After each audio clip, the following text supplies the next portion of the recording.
Hello, Orville Nation. Hello, Elihu, Mickey G, Peggy, Fortian, Louise Sparrow, Adega Outlaw, Sasha, Mr. Lundell, Joe Lau, everybody who's in here, guys. Thank you for joining us tonight.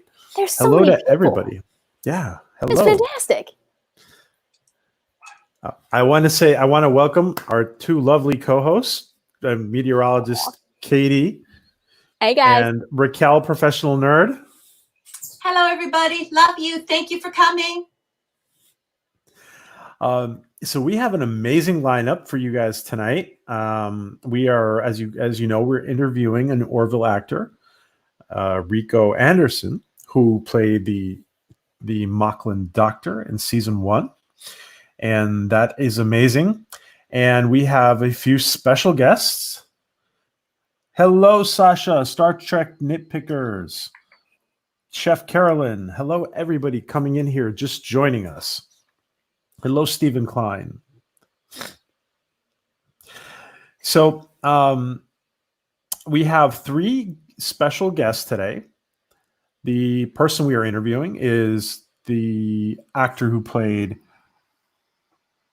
the Moclan Doctor in season 1, Rico E. Anderson. And we have 2 other special guests who we're about to introduce. So let's give a nice warm welcome to Eric the Smoke Moran, who you guys all know. Hey everybody, how are you doing today? Woo, hey Eric. Woo! How's it going?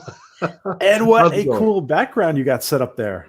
Oh That's yeah, dope. this is from my latest Orville fan series. This is the pilot episode of A Planetary Step, and we're going to be doing a lot more episodes, and it's been picking up. The fandom has been picking up like amazing, and it has been really great. We've been making announcements every week with new updates and everything, so it's been really the response has been overwhelmingly amazing.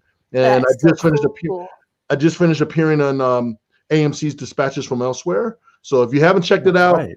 It's a great show. They just finished the season finale this past Monday, so it's definitely probably on demand.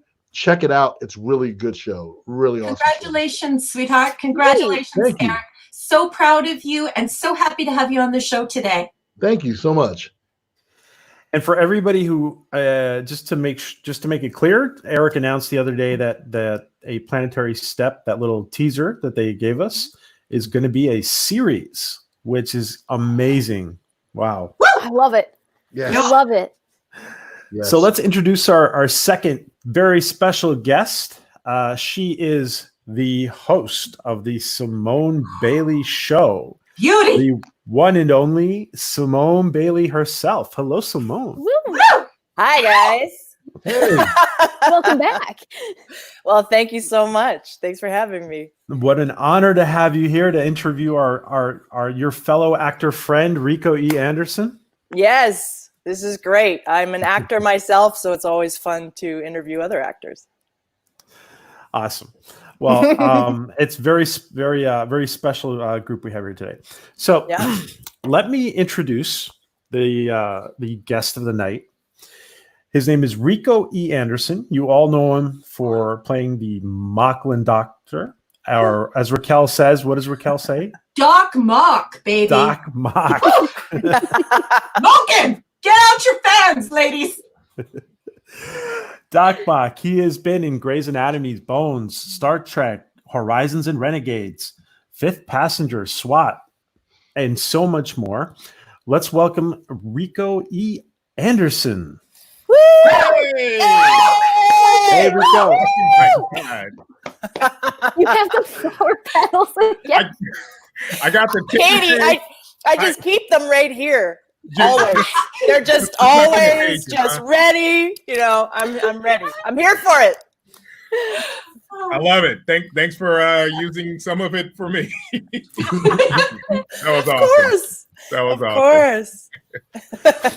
You know, Simone, as actors, you know, we love that little extra pump and circumstance when we get introduced. So It's such an honor to have you here. Thank you, Rico, Yes, for joining us for this interview. Thank you, PJ. I appreciate it. It's great to be here.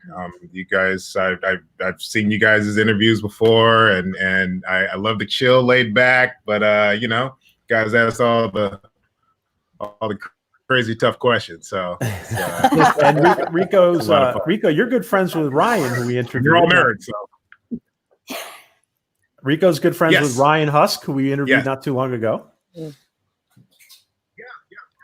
yeah. Ryan's a good buddy. We've worked on many different projects together, from Star Trek to Fifth Passenger and a bunch of other wonderful projects. And yeah, you know, we're always looking for the next thing to immerse ourselves in, especially on the sci-fi front. So it's always good going down that road with my boy. Yeah. Ryan. Does anybody? Do you have an echo, Rico, or are you okay? I hear a bit of echo. I don't hear it. Maybe if there is an echo, maybe I should. No one else hears it. I don't hear I it. don't hear No. anything. Now Everything's it's, fine. now it's normal. Mhm. Are you hearing it? No, It Everything's was there and now normal. it's gone. it was there briefly. Yeah. Okay. It's a ghost. Okay.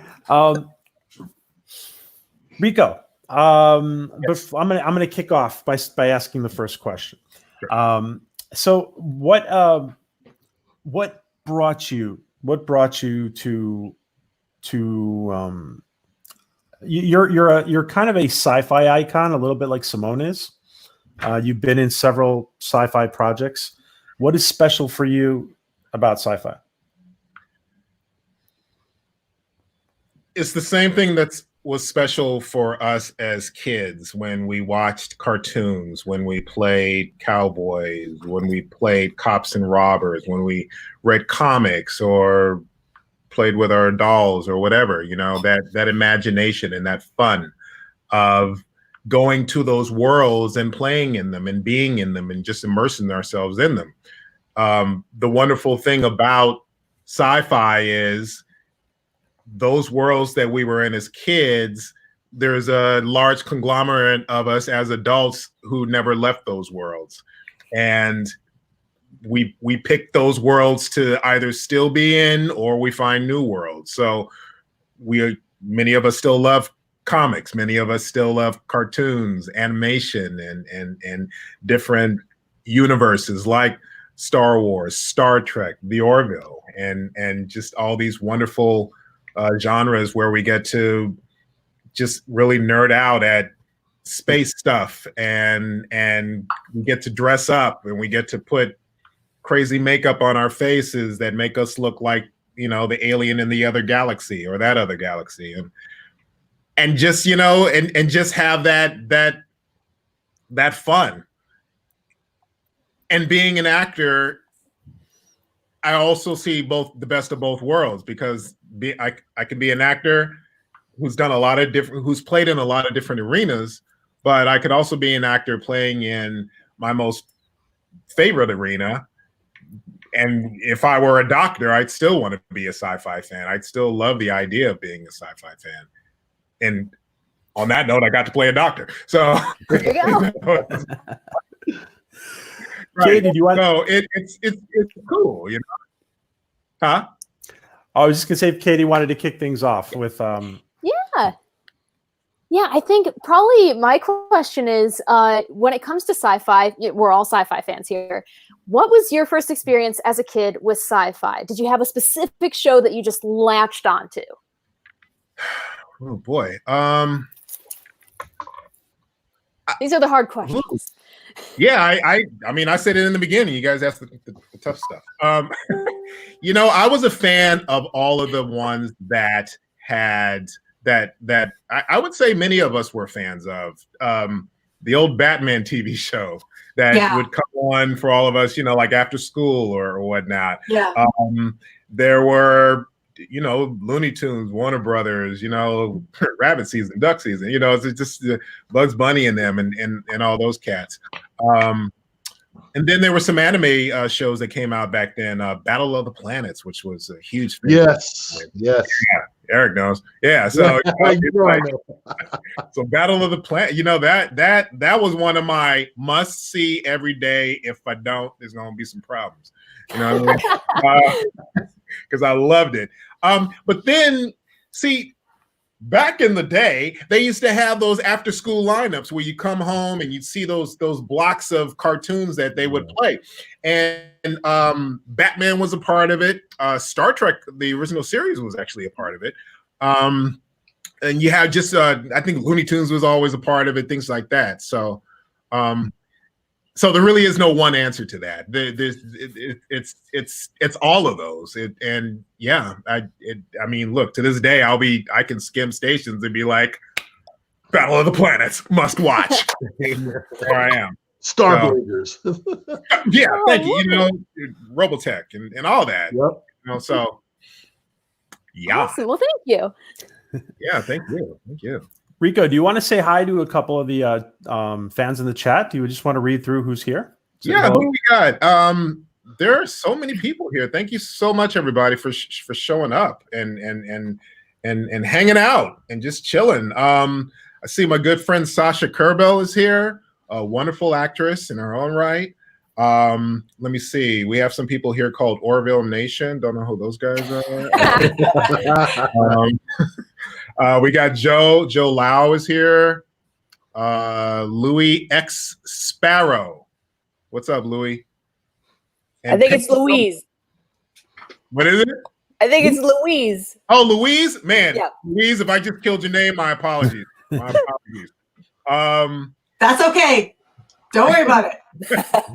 We're all fans here. We it's all love. Joe Lau, I think I mentioned Joe's name, and Mickey G is here in the house. Thank you so much, everybody. I'll keep a lookout for you guys as well as some of the other names that will be popping through. Thank you so much. Peggy Oaks. I see. Raquel, do you want to go ahead?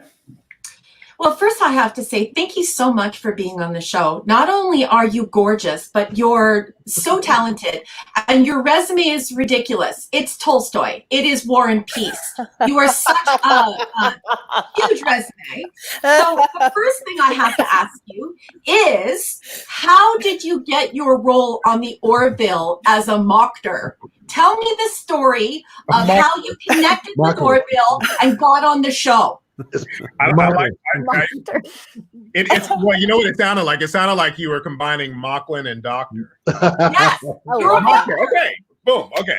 Or Mocklin and Actor. See? Yes. On purpose. Yeah. Well, the simple answer is I auditioned. And I actually auditioned a couple of times for a couple of different roles on the show, both on camera as well as voiceover work. And I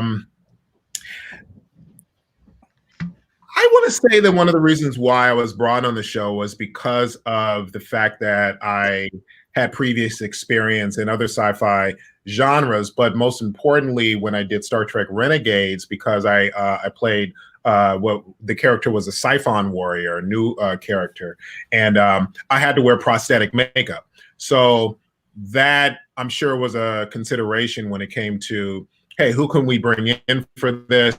Because not everybody can wear prosthetic makeup or prosthetic just because of the fact that a lot of people are allergic to it and won't be able to deal with it. This came back from a search. Whoa, hey, stop. my phone was listening and just decided, I got the answer for you. Would you like to talk? No. Okay. Sorry. My phone doesn't. So anyway, yes. So I believe that's one of the reasons why I got called in. I auditioned and I didn't get the other two parts that I went out for, but I ended up getting this, and I was really excited about it. I mean, for the obvious, there you go. So that the character that everyone's looking at right now, that's the Siphon warrior Boros in Star Trek Renegades. And yeah, And so, yeah, so that's basically the answer. I auditioned, and they did ask me in the audition, how are you with any allergies and stuff like that? And I mentioned, well, no, I played blah, blah, blah. And they're like, yeah, we know. So we just want to make sure you're still good on that. And I was like, yeah, cool. And next thing I know, I ended up getting the part, which I was really excited about. I mean, the Orville is a new show. It's a new universe. It's a new franchise. Definitely coming off the tales of the Star Trek universe and the wonderful fandom that has procured, as far as just people loving this type of genre. And yeah, and it's been great. It's been so cool. So to be able to get that part and to wear that makeup, it was pretty. By the way, damn Rico, this character is amazing. Like he Yeah. looks like a real alien. Yeah. he was a badass. I'm gonna tell you. So this guy. So within Star Trek Renegades, there was this whole new alien race that they created, and it was called the Sci-Fi. So the Sci-Fi warriors are kind of like a reptilian race that wears dreadlocks, and they eat people. And yeah, and the makeup was applied by Lisa Hansel and her husband Tim Bittito. Tim, I'm so sorry, I just think I might have killed his name. And yeah, and actually Ryan was also a part of the makeup department for Star Trek Renegades as well, and so that's actually where I met him. And so yeah, it's like when you put on a suit, it's just like you're feeling a whole different person. So wearing that makeup, wearing the hair, wearing the outfit, and just knowing what the character was about, it was so cool. It's a really cool role. Yeah. Really cool role. But prosthetics really factor into whether or not you're going to be interested in the role, because who wants to suffocate behind a mask unless you're really intent to pretend? And I cosplay quite a bit, and I do heavy duty cosplay. I do Andorian. So thank you for answering my question. It's not only interesting, but it absolutely makes sense. It's not just about being an actor. It's also being able to meet the demands of the role. And sitting in makeup for such a long period of time and then trying to emote and act in that makeup is definitely a factor. So thank you so much for fielding my question. Thank you, and thank you for calling me gorgeous. I really appreciate it. Well, it's just the truth. I do appreciate it. I do want to say one other thing on that. It's as an actor, it's really cool when you have, and Simone knows this, we always have our challenges in every role, but when you have characters like the Mocklin Doctor, like Boros from Renegades, it's cool because your acting is going to come out from your acting from your training, but also when you're wearing prosthetics, certain things may get hidden or hindered. And so you have to act through, say, like the eyes, you have to act even more through the movements. Yes. And because of that, it's important to really bring that character out through the eyes and the movements, because the forehead may not move as much as it normally would. I see you have a picture of me up here right now as the mock doc. So yeah, the eyes have to. Now, the good thing about this particular costume was the mouth is the mouth there that you see, that's me. Yeah. So around it is all prosthetic. Now with Boros, you couldn't see my lips or anything. That was purely covering me up. So this gave me a little more leeway to do more and to throw out more. But yeah, it's very important if you're wearing these prosthetics that you really bring it out there. I mean, you see it in many different characters who wear prosthetics, and how they deliver, and you get affected just as much as well, the people you did a who wonderful job, and I do have to say before we move on from this question that I would like to see you as a reoccurring character. I think that you could wind up being an iconic character like McCoy, and so I'm a TOS fan, Star Trek fan, so I would love to see you in this reoccurring role. Thank you so much. I appreciate that. Thank you.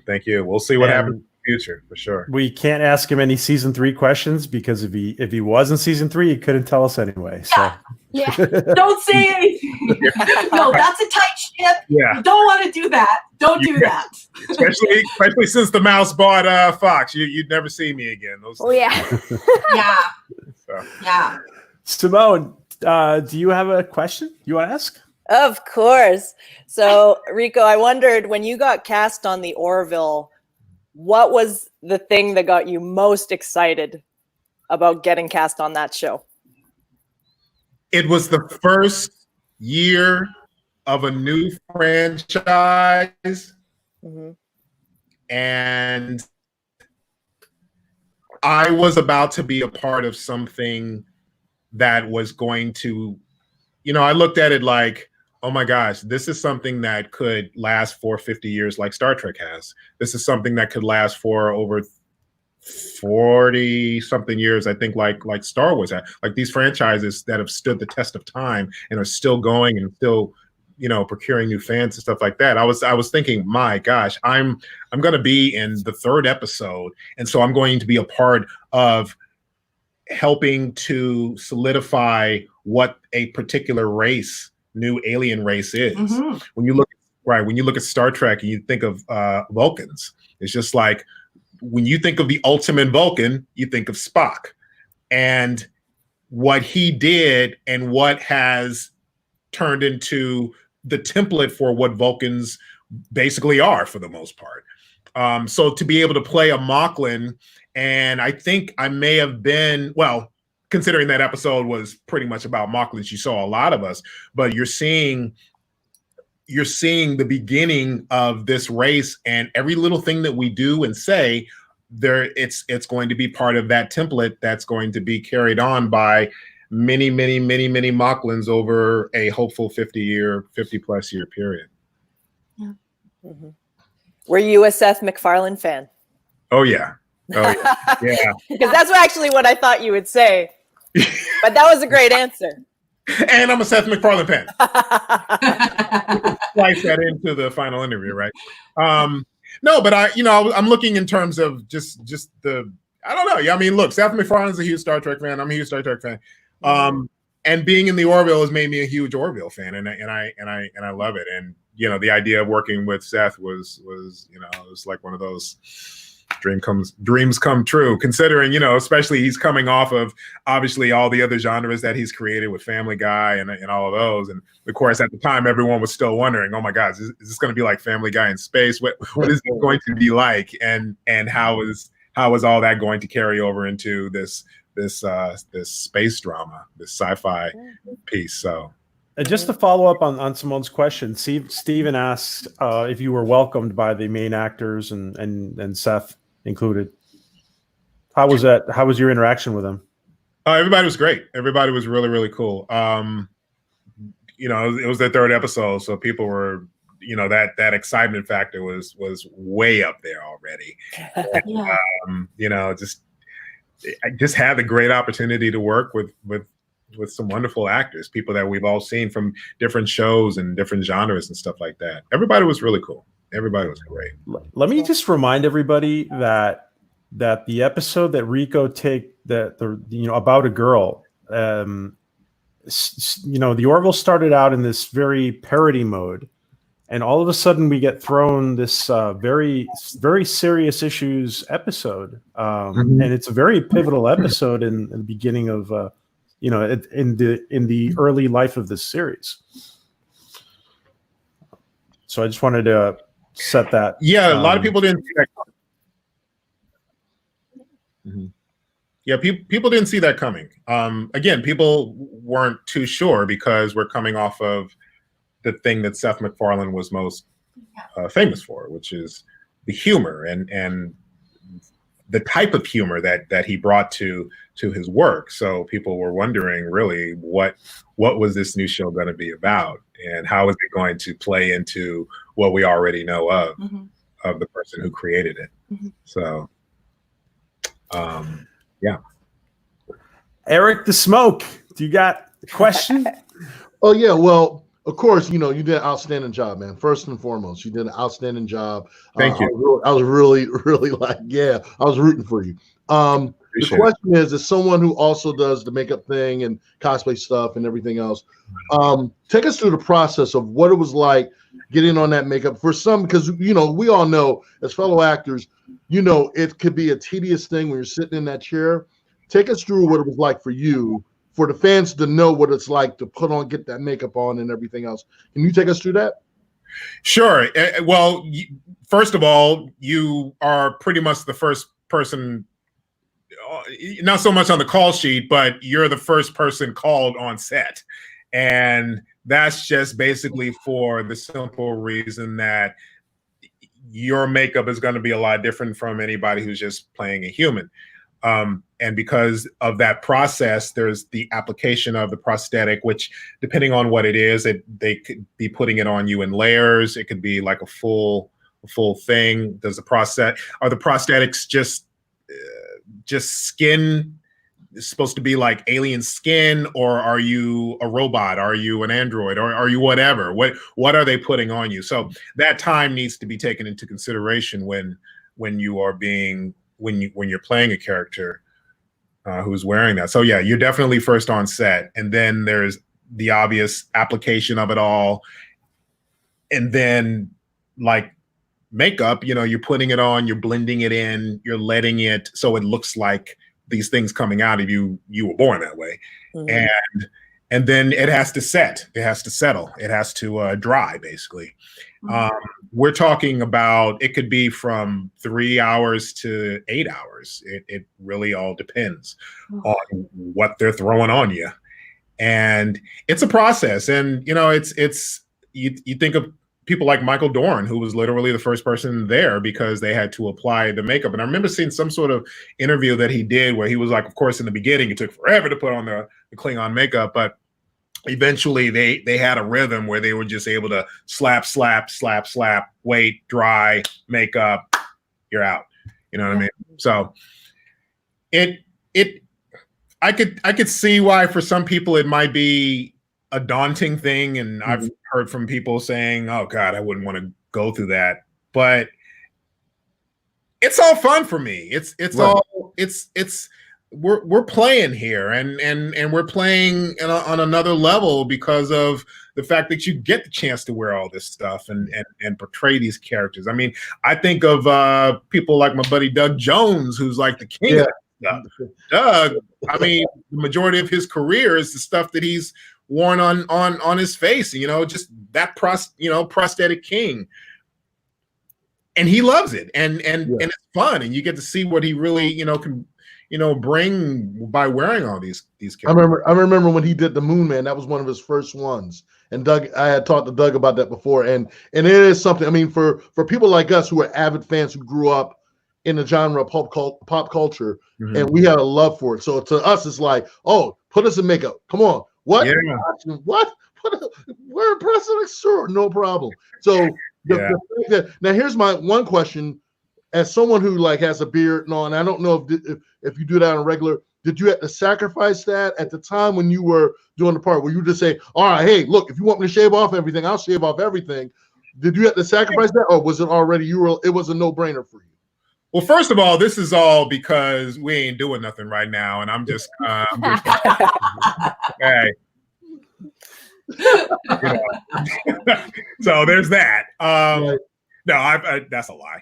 Well, it's partially true, but no. Look, I think unless you're coming in as a type, and that type is someone who always looks that way, no matter what role they're playing. You think of Jason Momoa. Right. For the most part, his type has always been the long hair, the facial hair, and all of that. You think of like The Rock. You think of all the people who Danny Trejo. They always pretty much look that way. But as an actor, as being a versatile actor, for the most part, you should be willing to go ahead and shave it off. You should be willing to shave that head. You should be willing to There you go. See, there you go. I mean, but and you know, I mean, you should be willing to cut the hair and just whatever it takes for whatever role you're agreeing to play. So yeah, I mean, if they asked me to, I mean, I was clean shaven when I did it. So, but if I did have it and they were like, yeah, we need you to shave, that would have to be the case. When you do a lot of commercials, they part of the question when you go into the audition room, if you even have like 5 o'clock shadow, they're like, you willing to shave? Because they want to make sure that you're flexible like that and you're cool to do it. And usually 95% of the time the answer is yes, unless you're on set and you know you're already playing a character and you're like, well, I'm actually shooting a film right now, so I'm unable to. And that, you know, that could be the determining factor. In some cases, you could still end up getting the part, but they just need to know that you're willing to, you know, do that stuff. I just saw a picture of me as 2.5 minutes. Clean shaven. Yeah, well, yeah, you know, you're playing an officer, so you definitely gotta shave it off. Rico, that episode actually was with. I'm sorry. Go ahead. Go ahead. Finish. No, I was just saying that episode was a really cool episode. Miley Cyrus was also she was recurring on the show at the time as Jake's boyfriend, the son. I'm sorry, Jake's girlfriend, the son, and so she was on that episode. So it's really cool episode. Very cool. And one more thing, because before we jump on to the next question, so I'm getting blown up on my Twitter and on my text. Everybody's like, hey, tell everybody I said hi. My buddy JP and PJ knows him. JP from Egotastic Fun Time says Joloja, and he told me to tell you hello. What's up, JP? Hello to JP Egotastic. We missed him yesterday. He's our fearless leader of our Orville fandom. It's a good guy. He's a great guy. What's up, man? Before I move on to Katie, let me just ask you real quick. Did you know the full scope of the story for the episode, or did you just know your part when you were doing it? I knew the full scope. I had to think about it for a second, but yeah, I knew the full scope. I knew what was happening. Oh, okay. Yeah, gotcha. And I was actually very surprised, like everybody was when they saw the episode, because again, you're going from what you think you know is going to happen in terms of what you know of the genre or the person who created, you know, Seth MacFarlane, to wow, this is a very controversial, deep. Yeah. And your character performed the controversial. Yes, I get a procedure, right? I get a lot of side eye from the ladies when I hear that. Oh, you're the one who performed the operation. Because he did, just to remind everybody, he did the sex change on the baby from female to male. Right. That's what. And that's I mean, that was a big part of the controversy, because in traditional stories you would think, oh yeah, they're gonna leave the child the way it is. We know how this is gonna end. Didn't happen that way. No. Nope. Katie, with those beautiful Orville posters in the background. Oh, well, thank you. Yes. You mean the free posters that I got from work?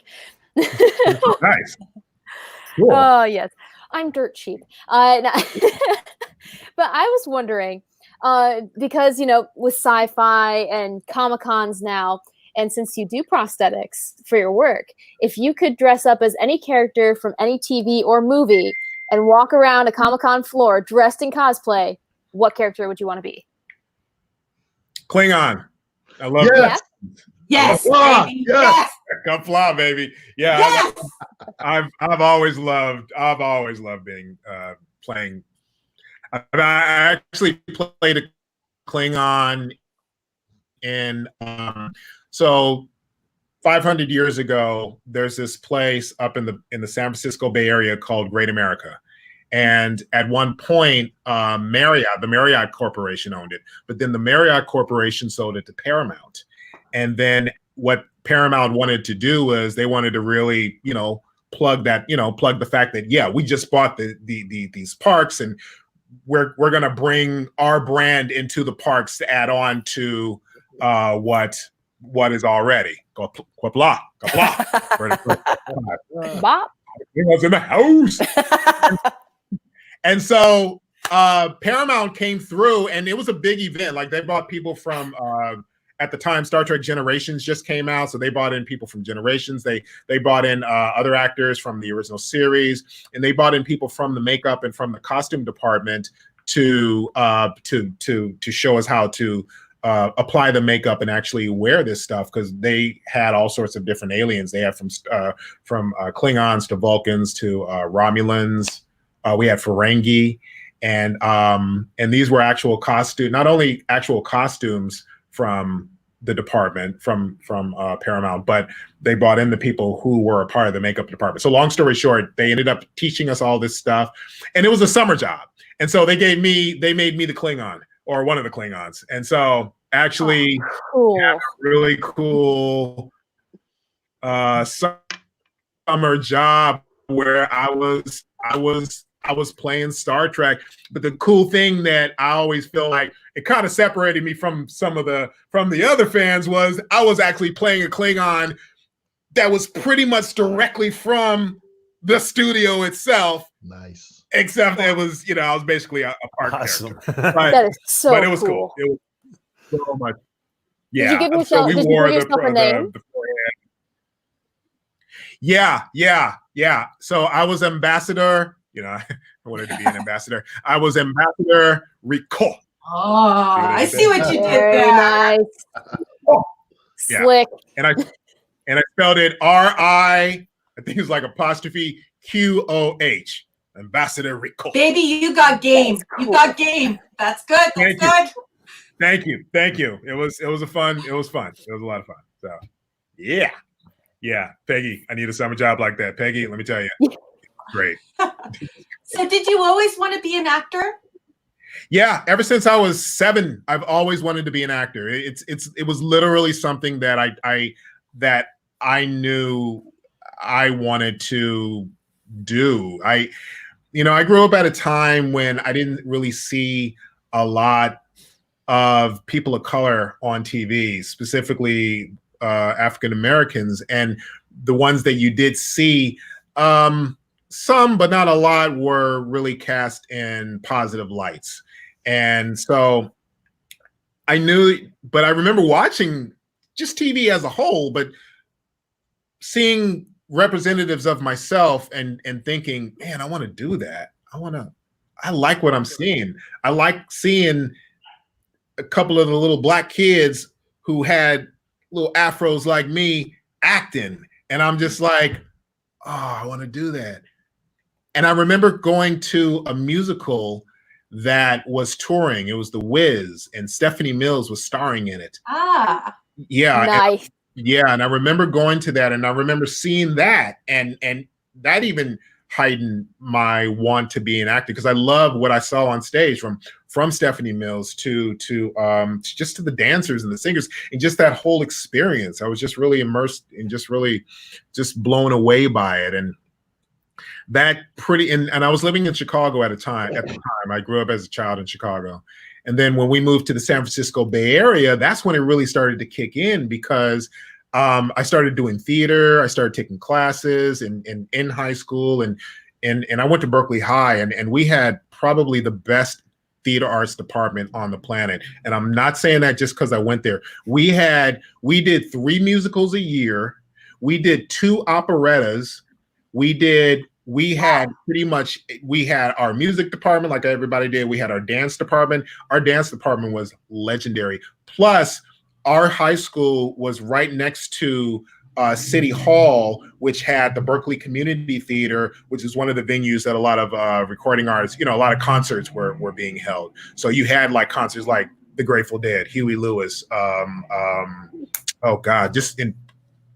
guys put that. Oh, wow. I mean, come on. Don't do this to me. So that's enough of that. Put that away. That's just gratuitous sexiness. That's just way too much red and blue. No, that's me clean. That's clean shaven Rico right there. Thank you. Rico, can you tell me about the first time you were ever on stage? Tell me about your first stage experience. my first time on stage was this thing that we did called the Faculty Follies, and it was a tribute to all of the vaudeville musicals in back in the 50s or 60s or what have you.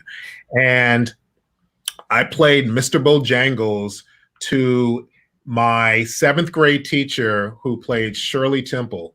And the fact that it was called the Faculty Follies was because basically the drama teacher within our junior high somehow convinced most of the teachers to perform with the students in this piece. Yeah, so we did. Yeah, so I ended up playing Mr. Bojangles to my 7th grade teacher, and my mom actually choreographed a lot of the dances because she used to be a tap dancer, and so yeah. So that was my first experience, and it was wonderful. It was so cool. I mean, it was a musical. I got to be on stage, and you know, just that feeling of doing it, and it brought me back to when I saw The Wiz on stage, and that really helped to kick it off, and just made me want to just do it more and get in the film. So shout out to Rico's mom. Mom, if you get a chance to see this. Mom, your son is very proud of you because you're a great choreographer and you're a part of the magic making of his life. You helped shape the magic making of his life. So shout out to Mama Rico. Thank you. Thank you, Mama Rico. Yes. My mom is definitely my hero. She's a wonderful woman. I'm the oldest of 11 children. Holy yeah. cow. My mom had 6 of us, and then she adopted 5 children. And wow. And my mom, she loves children, obviously. Yeah, but my mom's, there's never not been a child in my mom's house. I mean, I was an only child for 10 years, and then my siblings came along, and then my mom, she wanted to adopt, and she did. And from those siblings came nieces and nephews, and you know, she's always been very supportive of my career, and encouraged me to really, and my grandmother was too, very much supportive of my career, and just, you know, at the realization where the realization point where they thought, holy cow, this guy really wants to do this, and looks like he really wants to go all out, was around college, where I decided at that point, I think I'm going to be moving to Los Angeles in a couple of years. And yeah, you were ready. You were ready to take the plunge, the scary, scary plunge. It was so scary because, yeah, you know, I've never been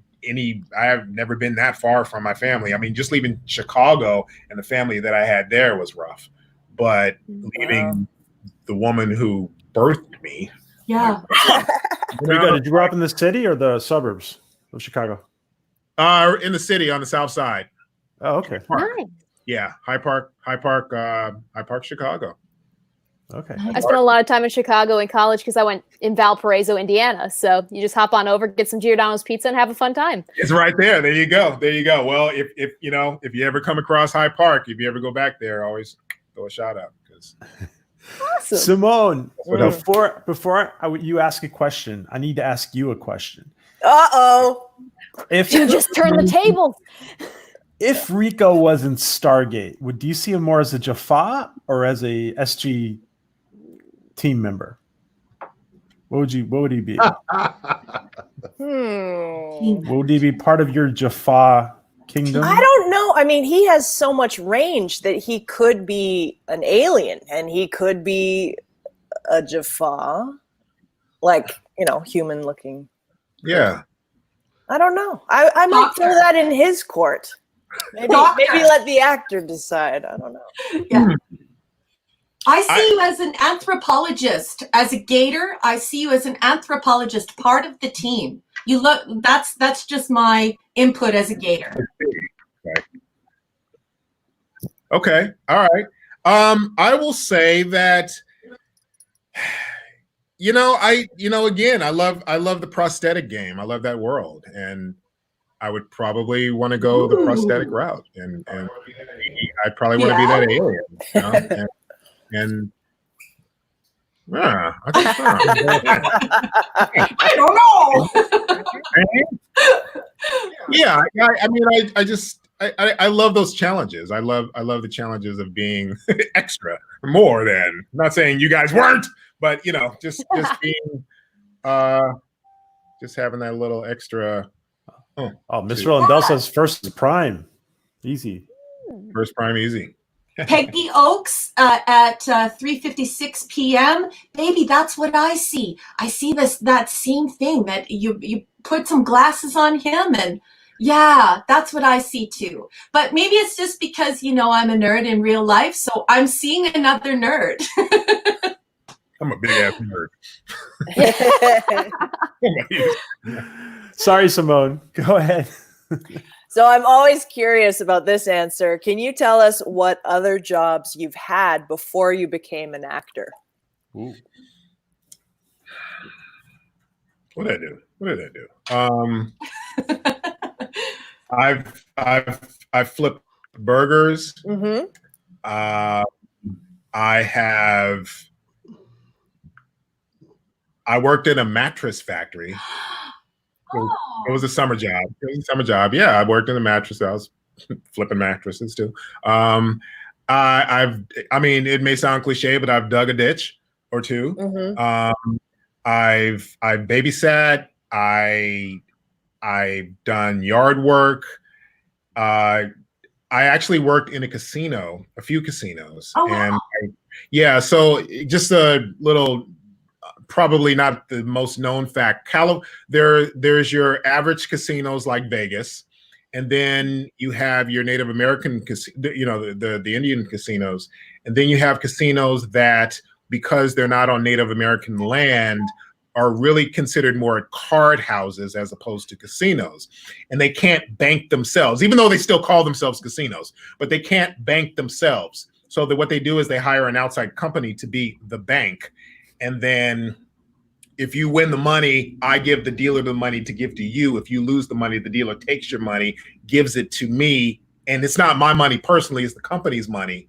But that's how they get around to technically calling themselves casinos.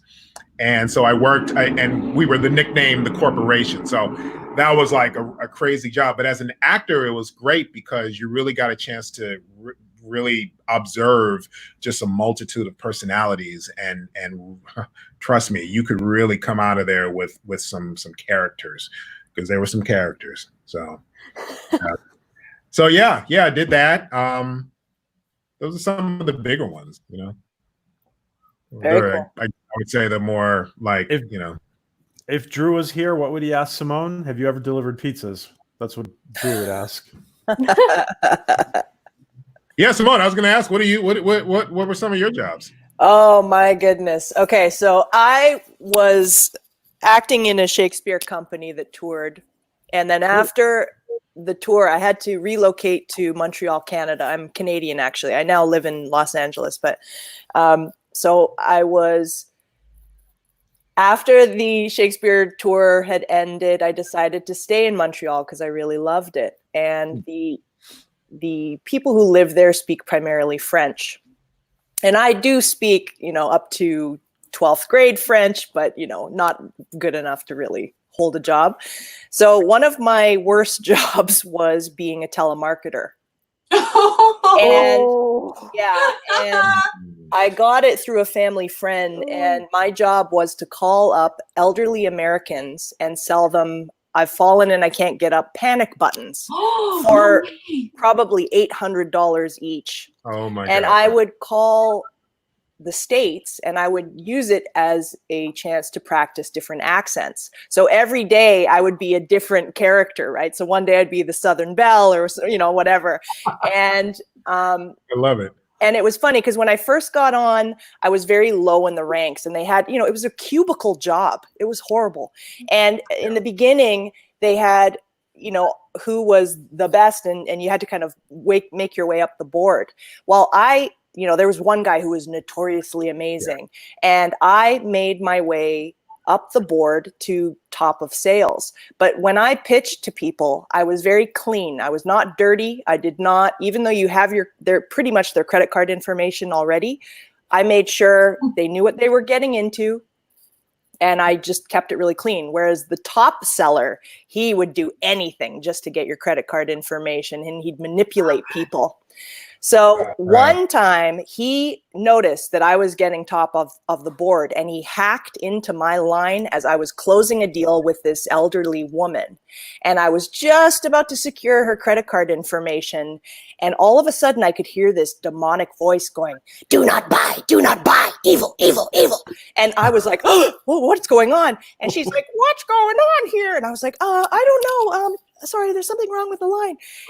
And he was like, Satan, Satan, Satan. And I was like, and she's like, I'm not sure about this. And so she hung up, and I stood up from my cubicle, and I was like looking around the sea of cubicles, like, who was that? Yeah. And I marched into the manager's office, and I said, somebody just like hacked on my line. I was just about to close a deal. And he's like, was it a guy's voice? I said, yeah. And he goes, I think I know who it is. So they fired the guy. And then next thing you know, 2 weeks later, because he did so well for the company, they rehired him. But there were a lot of stories that I won't get into on this podcast. But yeah, it was pretty crazy. Crazy. You know, before we move on from there, because that's actually covering two of my questions. Rico, do you speak any other languages? And do you do accents like Simone? I as a telemarketer. Not as a telemarketer. I'm kidding. I do not speak any other languages. I don't. No, I don't. I did actually study a little bit of French in high school, what were they in high school? Semesters? It wasn't semesters. It was semester. Yeah. Been a while. I did like a semester of French, and I did a little bit of Spanish, but it all flew away. I mean, you live in LA. Yeah, you know, you live in LA. You pick up some things, and I could speak just so very little. I mean, it's not even to the point where I could actually sit in a room and understand what's being said. I'm not even there. So you don't speak Klingon? I don't speak as much Klingon. No, actually, I don't speak Klingon. I actually at one point was able to count to 100 in Indonesian. Because my ex was Indonesian, and so she taught me that, and she taught me a couple of other things. So I think if you gave me an hour, I might be able to actually pull it off. But So no. It's no.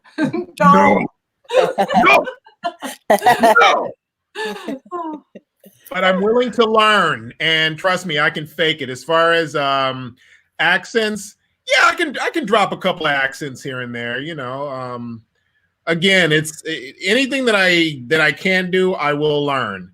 And of course, something like asking if I can speak another language, I would have to say no. But usually, as actors, if they ask you, "Can you do something?" the answer usually is yes. And then you really rush online to find out how you can do that, how you can cram that lesson into your skull within the next 3 to 5 days before you have to report to set. So. Yeah. Crazy. Yeah. Eric. Yes. Go ahead. So Rico, here's my question for you. Yes. What would you say, I mean, for someone, again, who's also an actor, and I know we all ran into little obstacles and all, what would you say throughout your career was one of your biggest challenges as an actor, whether it was an audition when you had 2 roles going at the same time? What was your biggest challenge for you? As an actor.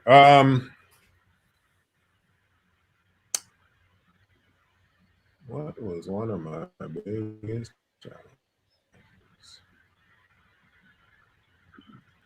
I did a play about 10 years ago, and it was a very abstract play, very intense, and there was a lot of drama happening with from within the play itself, and from me personally in my personal life, and it became challenging based on the fact that I'm dealing with the stuff that I was dealing with, and of course I had to put my all into doing the play. Long story short, the director of the play that I was doing at the time suddenly passed away.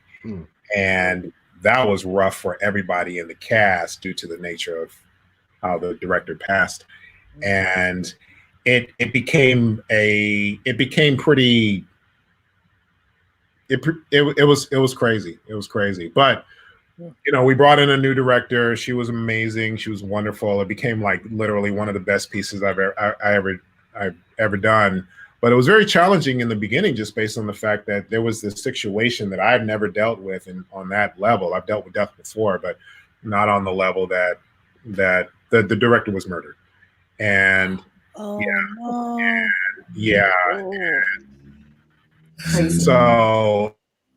it was. Yeah, we were, I think, maybe like 3 days into rehearsal. You know, we're in that mode, and just getting it out there, and you know, being able to. It was a question of, are we going to continue on? What are we going to do? And it was rough. It was really rough, but we did it. We did it, and it was a great piece. We ended up it was, you know, we obviously dedicated it to him, and it was amazing. I mean, and the acting just seemed like it just heightened and increased just because of the experience and stuff like that. And it was something that I had never, and I've done a lot of theater, but it was something that I never dealt with on that level, and had to, you know, the show must go on. And in this case, it was a question of, will the show actually really go on in this respect? And we decided to do it because, as cliche as it sounds, our director would have wanted that. Right. And so we did it, and we rocked it. We actually swept a lot of the award shows that year, and did really well, and was really proud of the fact that we pulled off something that ended up not ending in the way we wanted it to end. Right. So, I'm so sorry that happened. A couple of them. And what would you say it was your most fulfilling moment as far as your acting career? What was your most fulfilling moment? I played a character in, well, first of all, comedy was one of the things that I never thought I would say be good at, because I think I'm funny. I can be funny in real life, but to be able to pull off that in act as an actor, listen, as actors, we should be able to do everything and anything.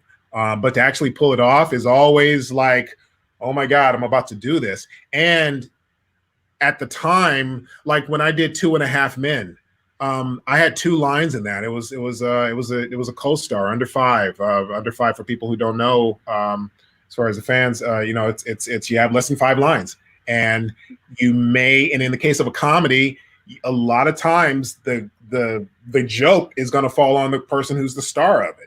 You know, it's just, you just never know, but a lot of times it does lean in that direction. So I ended up basically getting that role, and it was 2 lines, and that joke fell on my character to deliver, and it was cool because in the audition I said it, and Chuck Lorre, who is the creator of the show, he laughed his ass off.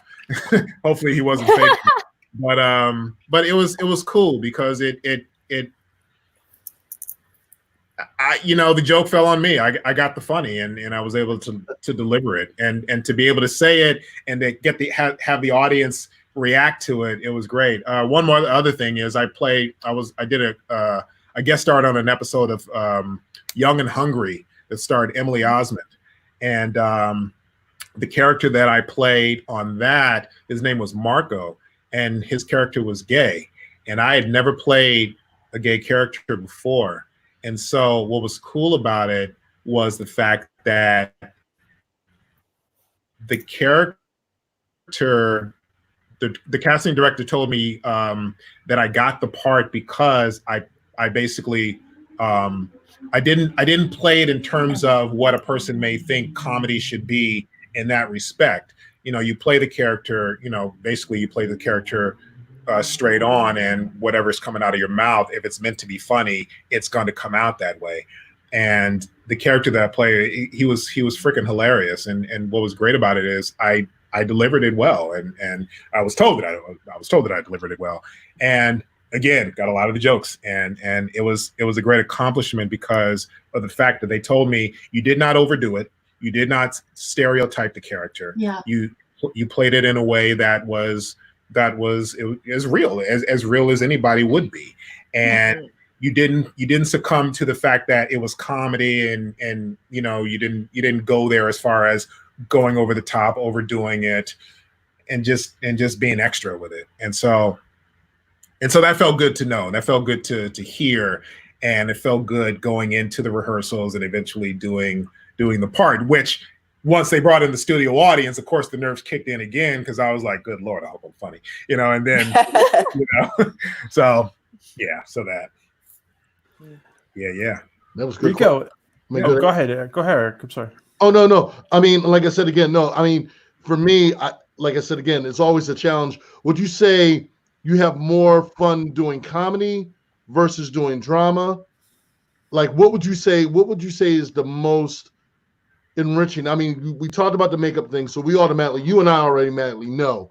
We know you love the makeup and doing the costume. Yeah. But what would you say is the even out balance? Would you say you have more fun doing, and I know you love comedy, when you have done these roles, did you have more fun doing drama, or did you have fun doing comedy? Because like you said, the point that you're nervous about is, did you hit the mark? Did you make them laugh? You're always thinking about that. So what would you say you have more fun with, whether it was drama or comedy? Comedy. Okay. Definitely comedy. It's and look, at the end of the day, yeah, I can say, okay, good, they laughed, and I was able to pull it off. But it's just, it was a lot more fun also in the sense that, I mean, there's different types of comedies. I mean, in on TV and in film. But well, if we're talking about just TV, you know, you have your multicam comedies where it's like 3 cameras and, you know, they're hitting you there. And then you have your single cam comedies like Modern Family, where it's 1 camera and, you know, and it's shot that way. Multicam comedies remind me a lot of theater, because when you shoot a multicam comedy, you're rehearsing for the week. So you're usually working maybe 4 to 5 days. You're rehearsing for the week, and then during that rehearsal, you know, you're doing the blocking. They're bringing in the writers coming in. They're changing things on this, you know, in the script, and all that stuff is coming in. And then the last day, that's when you do your final rehearsal, and then they bring in the audience, and now you're performing. And the only difference is you get to stop if you screw up, and you can do it again, or if you want to do another take, as opposed to theater, where if the whole ceiling caves in, you still keep acting. You know what I mean? So yeah, I love comedy. I love doing that type of comedy, the multicam, because it reminds me the most of theater. And I'm a theater child and love theater till the day I die. And I love that, what looks like in a lot of ways a marriage of both, because you get to really play with both ways. But yeah, I love it. It's the challenge, and it's just that extra fun that you have when you're doing your thing. So go for it, PJ, because I know you're ready. Rico, was there ever a role that you would say is like 90-95%, maybe even 100% Rico? Like, this is me. Do you ever play a role that say this is basically me, or close? Trying to think of some of the roles. Maybe think of something in one of the characters that you admired, or something that you hated, and let that be your starting point. And obviously 95% or 90% is a lot. Just anyone you really identified with, any character you really identified with. Yeah, PJ, you're really putting the pressure on me, bro. Right? Totally kidding. Wow. And I'm going to ask that same question to Simone. So you start thinking, Simone. What? Wait, what? I wasn't listening. What? This is also Wait, This can is I- can I also pull- a highly personal question. So if you just want to talk about a character you loved or a character you hated because it makes you feel uncomfortable to talk about yourself in a role, I want you to feel free to do that as well. Do you know what I Character that mean? was the Because most. it can be really hard to go, I think That's I'm unfortunate. blank, right? Yeah. Yeah, character that was the Character- most me. I was listening. Yeah, I get it. The most you. Mhm. Can I pull the ladies first clause and ask Simone to go first? Chivalry. You can pass. You can just pass. No, I'm not gonna do it to you. How does that? All right, I'll answer the question. Let's table it. Okay, you answer the question. Then. I played Gandalf one time, and I really felt like in high You school. feel like you're Gandalf? I felt like I could be Gandalf. The white or the gray? Does your Gandalf wife the know gray this? Or Gandalf the white? Yeah. Which one? Oh, the Oh my gosh, you're Oh, you ghosting. just He's already getting, transported out of the chat. character. Look at him. He's getting in character. Transporter malfunction. Transporter malfunction. the white. I kicked my chair by accident. I gotta fix that. Oh, please no. come back looking like Gandalf when you come back. Like he's got it just right there. He's just like, Takes the hair. It's a total pen out. Okay, I'm back.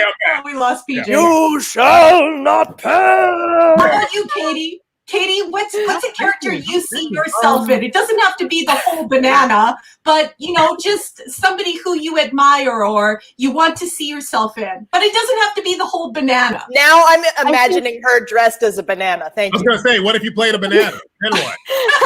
I think hardcore, I would go for the Doctor and Doctor Who. Because I love adventure. I often jump into things and just think I'll figure it out as I go. But also I have that past where I've had struggles and I kind of grow from that and I just want to help. So I think definitely probably 99.99% of my being is the Doctor. Very cool. For me, it's Spock. And yes. people always call me Spock. And the bad thing about it is that it's never in a complimentary way. So Oh. I just get what I get. You turn it into a compliment. That's the skill right there. Yeah, sometimes I think it's good. Sometimes I don't think it's good. But yeah, sometimes I can be, because I teach rhetoric and I specialize in rhetoric. Yeah, I get that a lot. Nice. Oh, there's the Doctor. Gosh, there's my blonde hair. No, you know what? Actually, I was just about to ask which doctor are we talking about here. There's a ton of them. So, but now I know and Jodie Whittaker. literally anyone. Yeah. Well, it was funny because I wanted a slushie the other day, and we have a Sonic in town. I thought, Sonic screwdriver. And I dressed up in the cosplay just to go get a slushie. Like 5 minutes down the road, it was totally worth it. No one even batted an eye. They did not even. How? Nobody stopped and went, I see what you're doing here. Not a soul. So I'm just gonna keep leveling it up. I have some Good Omens cosplays. I'm gonna have my parents probably send me my inflatable dinosaur. There's an inflatable Triceratops that I just want to booty bump everyone in the aisles with. Like, oh, it's a plan. In Target or where? Literally, I could go to Target. I could go to Petco. That'd probably be a chew toy in Petco. Probably not Petco. Please film literally that. any Please store. film that. That's amazing. Yeah. I absolutely will. What about you, Simone? Okay, so the question is what roles I've already played, right? Not would I? Yeah. Okay, so for me, because I had a recurring on season 4 and 5 of the L Word TV series, and I felt very comfortable in that role just because she's really cool and very open and very like, I don't know, hippie hearted. I feel like that. Like I feel like I'm very hippie hearted deep down. You do well in the Bay Area, San Francisco Bay Area. Well, my character was from the Bay. She was a music video dancer from the Bay Area who moves to LA and then, Yeah. There you go. Yeah, I was one of the girlfriends of one of the leads. So Yeah. Well, she teaches yoga too, That's the so hippie. Okay. she's a yoga instructor. So I mean, we're talking like ultimate hippie here. And just real quick, Perfect. is being That's a champion pro wrestler, is that a role or is that for real? Well, the funny thing is, like, when I was a pro wrestler for almost like 10 years. So a little bit of my personality at the time when I was starting off, because Dwayne, The Rock, and I looked so much alike, and people were like, stop me on the street when I was not even in wrestling mode. People were like, oh my God. And I'm looking, I'm like, no, honey, I'm not him. But that really opened a lot of doors for me. I mean, I was getting a lot of work. I was on the Jenny Jones show because of it, and they had me come on for Hot Celebrity Lookalikes. I made such an impact. It was like one of the top rated episodes. And the thing was that when I was doing him, it was a little bit, and it was funny because when I would meet people that personally knew Dwayne, they were like, oh my God, you sound just like Dewey. Oh my God, you look just like him. And when he and I initially met, I remember Vince McMahon and everyone looking and like, well, your brother, your cousin, or he's here, and no one knew who I was. And here he and I are talking to my ex at the time, my girlfriend at the time. She was just looking at both of us like, holy crap. So it was. I could see why. To me, it was surreal because there's pictures of he and I together back when we had our sideburns on, and people were like, oh my God. It's just that for me, I'm that guy that basically, when people meet me in person, and it's trippy a little bit because when people meet me, they're like, oh my God, you're so different from what you are in the ring. Oh my God. So outside the ring, I'm a gentle giant. I like being that guy in the backdrop that you always see, that always you take notice to, because I'm a big dude, and automatically you're like, dude, I remember you, dude, that is awesome. And to me, the closest thing I can say that I identify as far as idea character would be Worf. I have to say it will be Worf, and a little bit of Cisco, because both of them are bigger than life, but at the same time, very loyal, very protective of the people around them, but they got layers. They got layers to them. Yes. That's what makes why I can relate to both Cisco and to Worf on so many levels.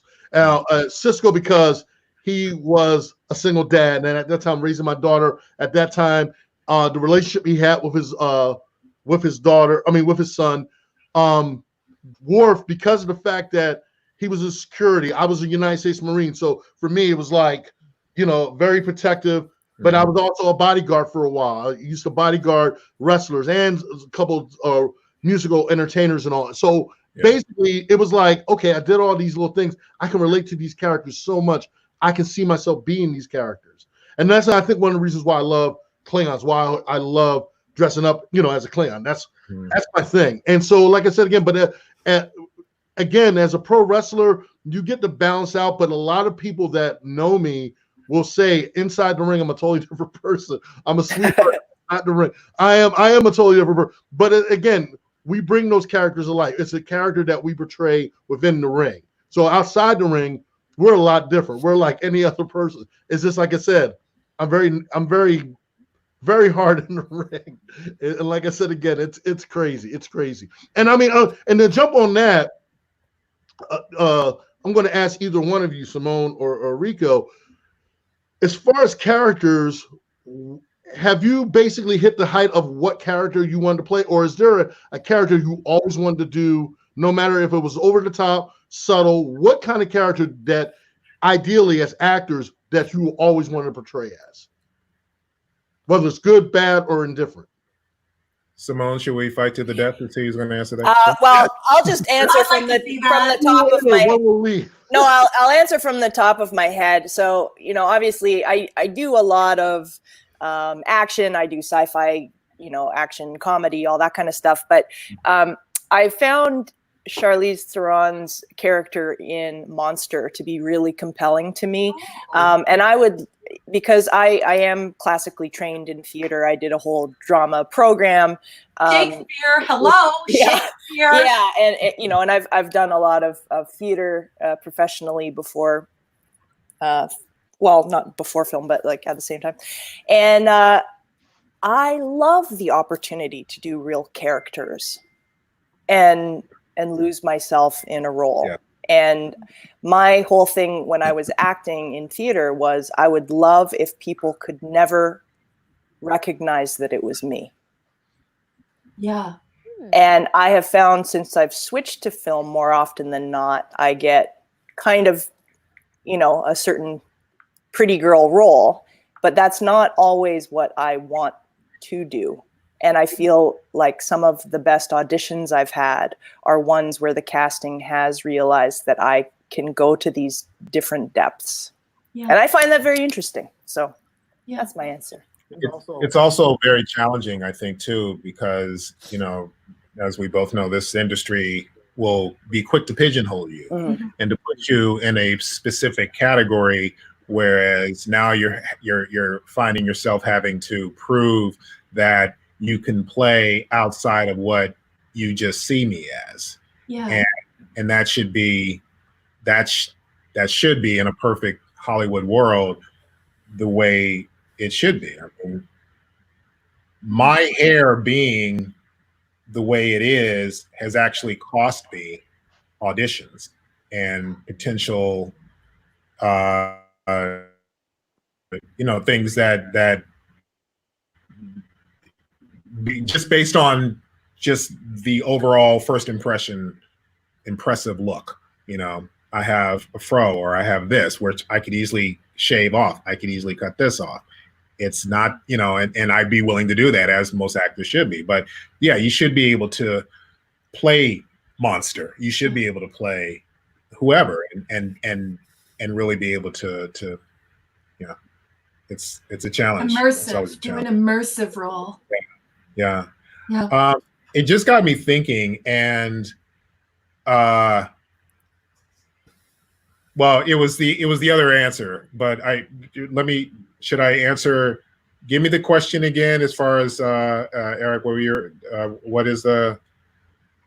would be the ideal role for you to play? Like the role you always ideally wanted to play, whether it was a villain, whether it was the greatest guy in the world, what would be the ultimate role for you to play? Funny enough, a doctor, and I know I'm saying that, and I've played the Mocklin doctor, but I would say, and like somebody who, like a doctor in a TV series, series regular, or even more recurring. I've always said that if I wasn't going to be an actor, I would have loved to either have been a doctor or a fireman, and at one point a police officer, which I still would say that. I mean, I played a lot of cops before, but yeah,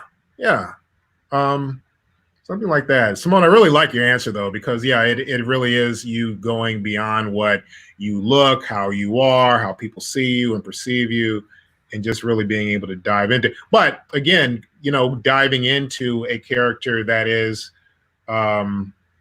like a doctor, and just being able to really play that particular, but playing that role, it doesn't necessarily have to be somebody in a hospital. It could be a doctor in another situation, somewhere, anywhere, you know. You just think of all the history of like a lot of the dramas that have come out where people have played doctors, and some of the wonderful storylines that they've had and stuff like that. And it's cool. I think of course, you know, shows like Star Trek and the Orville and things like that, but also think of other shows like ER, but even more challenging, like shows like MASH, you know, taking it really far back.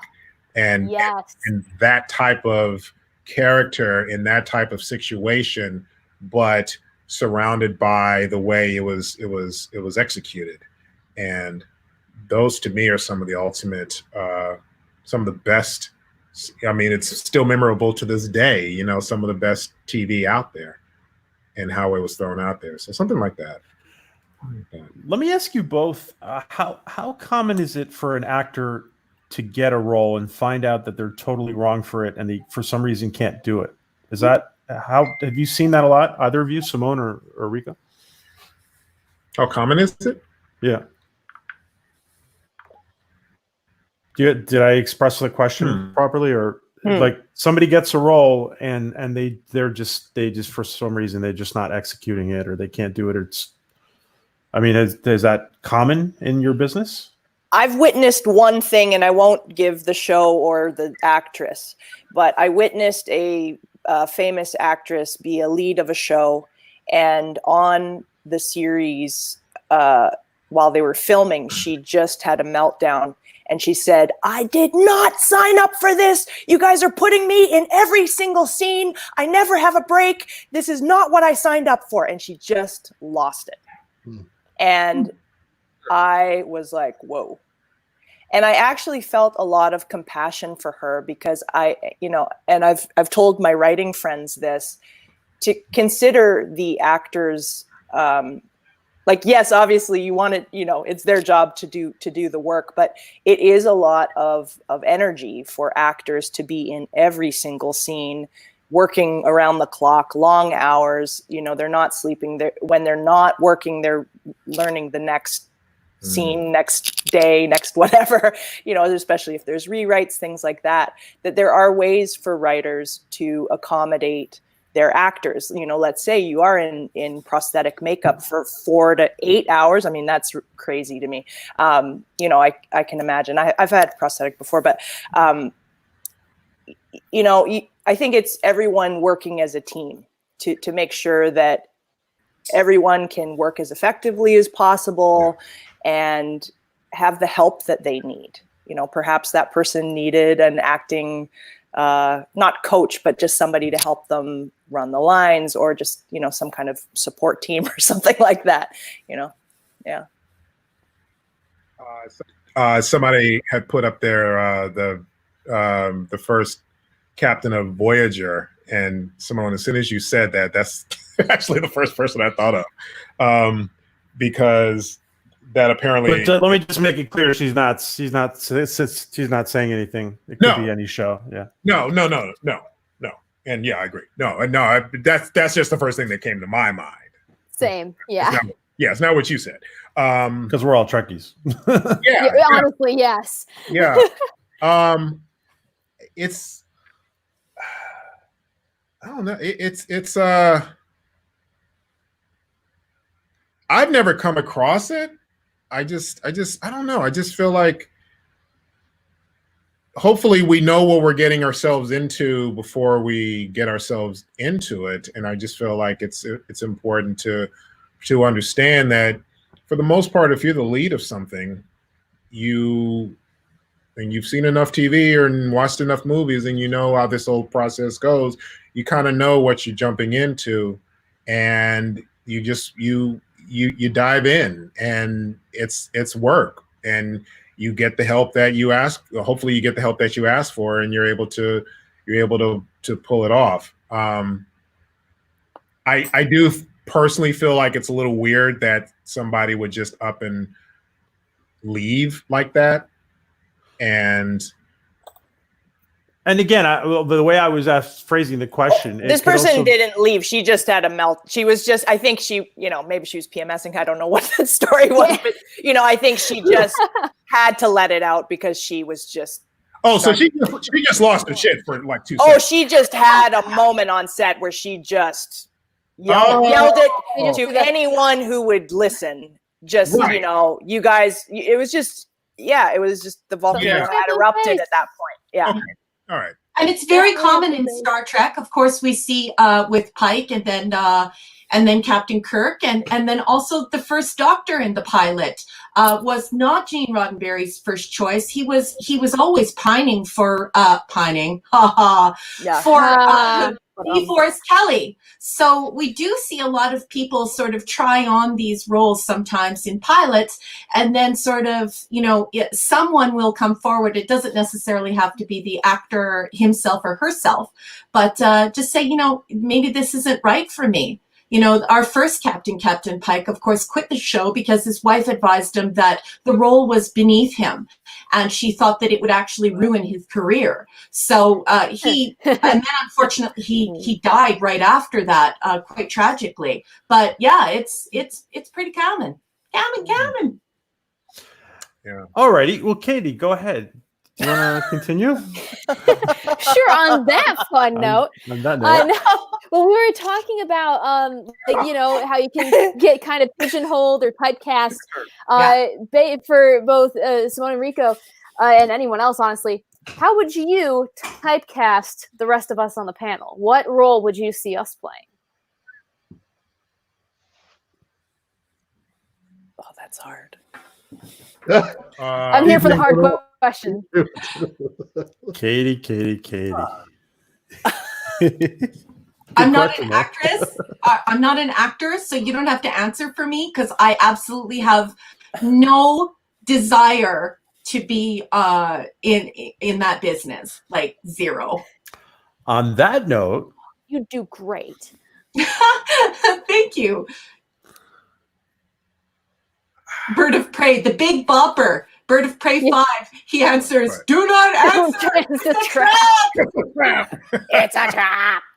I hope that some directors and writers are watching this show and realize that Simone is ready to take on the massive responsibility of an immersive role, and that Rico would like to dig his boots into some really cool comedy. So, there is a lot of rumbling in the community about how many directors and writers are watching these streams. So if you're watching these streams, please know Rico is ready to do some juicy, fun, awesome comedy, and Simone wants to do something gritty and beautiful and transformative.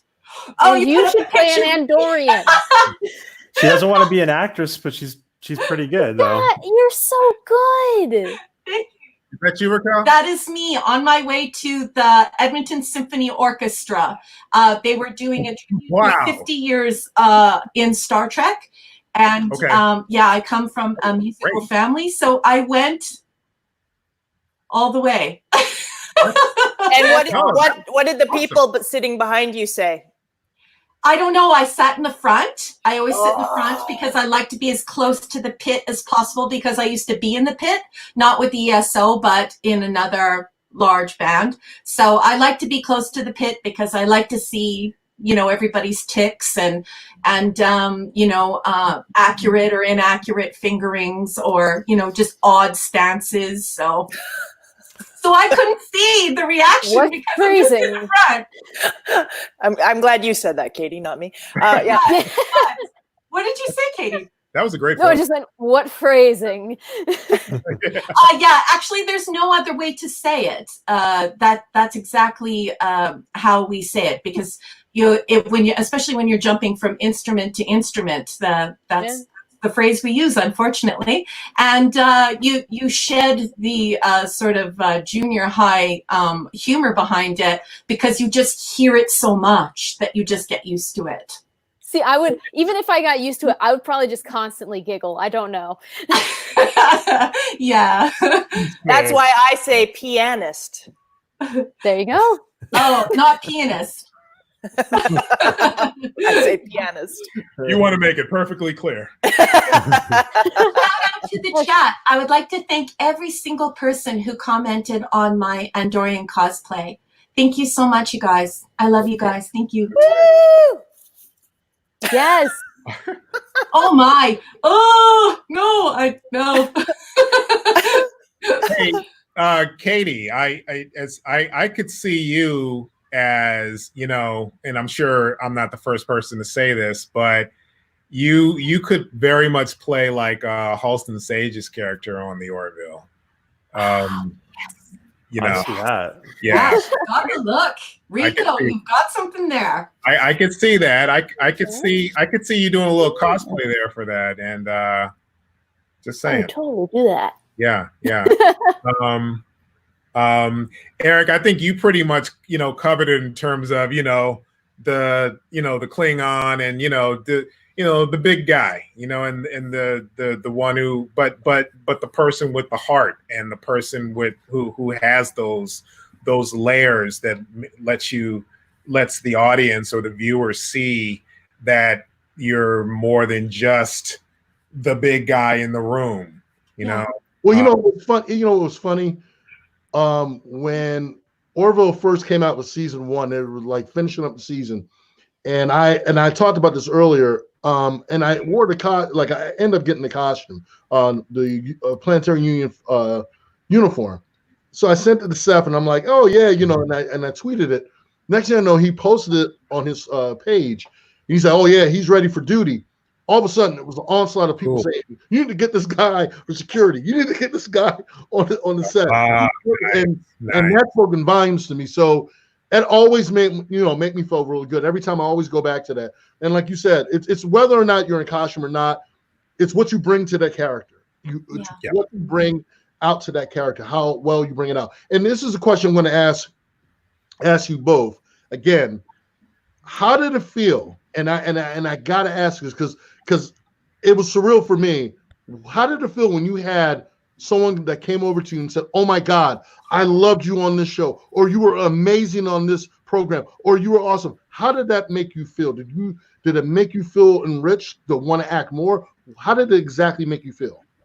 I always felt I feel good when I get that. I mean, it can be a little, I don't want to say intimidating, but it can be a little like where you're kind of like, thanks, just because you get it. If people know who you are and know your characters, you get it a lot, and it's flattering. It's wonderful. It can be. I can be very. I know it doesn't show here, but I can be a very humble person when I want to be.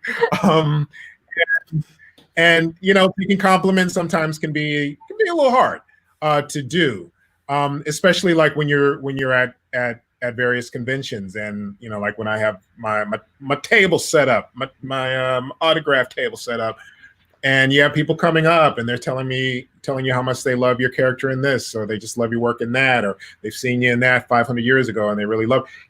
It's wonderful to be there. It's wonderful to meet people. It's wonderful to take in the love, and it's a wonderful testament to what you are doing and the happiness that you are bringing to people, who are there to see this person, that person from this franchise, that franchise. It's a great feeling. It's still weird to me sometimes, like if I'm, and it rarely happens. Well, happens a lot. No, happens sometimes. Just pulled a Neelix there. Well, sometimes. About a week. Okay, maybe 2 hours. That type of thing. But like somebody walks up to you and they're just like, "Oh my God, dude! Oh man, I love your work." Da, da, da, da, da. And hearing it is great. You love hearing it, but sometimes you still get a little shy. And what about you, Simone? It's incredibly humbling and nothing that I would ever expect. I've had kind of 3 standout moments. One was even on being interviewed on Orville Nation when they called me practically sci-fi royalty. That meant a ton to me. And then today somebody tweeted that at me that they think I'm a legend. And I thought, wow, that's incredible that you would ever say that about me. But when I was at a Stargate convention, a fan had come up to me, and it was a man who was in tears, and he just expressed how much it meant to meet me, because he said that, he had some very dark times, and that, he kind of alluded that he would have maybe committed suicide had it not been for the show. And when I initially got into acting, that is exactly what I aimed to do, was to do good in the world, whether it was just to simply entertain or to, hold a mirror up so people could reflect on ways to be or not be. That is the question. And and so I guess I just realized, like, that I'm doing okay, because this biz is hard and it is a grind, and I've been at this biz for, gosh, it feels like 18 years now. And it always is changing, and especially as actors, as we age, you have to redefine yourself. Okay, so what kind of roles am I doing now, and where do I see myself? Where am I putting my energy? How am I portraying myself, and just all of that stuff. So I really, huge shout out to the fans for all of their support and their love. I mean, God, I really wouldn't be here without them, and I'm very grateful. Really good answers. Both of you, great answers. It's a wonderful feeling. Yeah, it's a wonderful feeling when you have that recognition, or just somebody coming up to you and telling them how whatever you've done has affected them. It really does make it worth it, and it really does turn it into, it also reminds you of why you do what you do, because we are in the business of affecting people through the work that we do, whether it's to make them laugh, it's to make them think, it's to piss them off, or to make them just escape reality, the reality that the thing that we call reality, and go off into another galaxy and be. And it's a beautiful thing. It is a beautiful thing. So I share that with you, definitely, Simone. Thanks for that question. That was a good question. Yeah. Got me all sentimental. Well, no, because again, these are questions. And I mean, I've gotten these questions thrown at me at times, and so it's nice to be able to get other actors, fellow actors, their input, and also to share with the fans. Because again, what we do, we're there to entertain everyone, and so the payback is, even though I'm not looking for it, and we're not looking for it, but it's a nice, and like you said, Simone, it's humbling because you get these people, and at the same time, like you said, Rico, it is surreal. Because of the fact, like, wow, I didn't know I had that much of an impact on this person, or their, or whatever they were going through. Especially if someone is talking about taking their lives and everything else. It's encouraging to know that you uplifted them enough to not make them take that path. So that speaks in volumes. As actors, that speaks in volumes. That's like a major achievement, because that's something that you enrich someone's life like that. So it's a good feeling to know that you've done that for other people and touched their lives in those capacities. Isn't it amazing the ripple effect that you guys can have just by being in the public eye? That's just it's amazing. I thought about that, because I just started my YouTube show probably 3 weeks ago or 2+ weeks ago. And the fact that I was thinking yesterday, the fact that I had people tune in from Kenya, Argentina, Mexico, Costa Rica, France, Germany, Europe and US and Canada, and it all started from this seat where I am right now. And that is so crazy to me, the outreach. And I just thought that is so beautiful. Yeah. And we'll be putting Simone's link to her channel. Everyone, please go and sub and like and hit your notification bells. But we will be posting that to the live chat. So guys, get on over there. Get your bums over there. Simone runs a great show, and she always has some interesting actor or somebody on her show that is just fascinating. So get your bums over there. Thanks. Get that bum over there. Yeah. Katie, go ahead. Awesome. Okay. I do have another question. So the characters we've been talking about, generally, good guys, in a sense. Mock Doc, a little iffy. But if you were to play a villain of any kind, what kind of villain would you want to be? Ooh. I like how your voice lowered. Yeah. Well, it's like you have the classic comic book villain, or you have like Kilgrave versus Joker, or you have like an actual real life serial killer villain. Like, do any of those parts appeal to you? Yeah. Without sounding like you're crazy. Well, wow, what a great shot. Rico.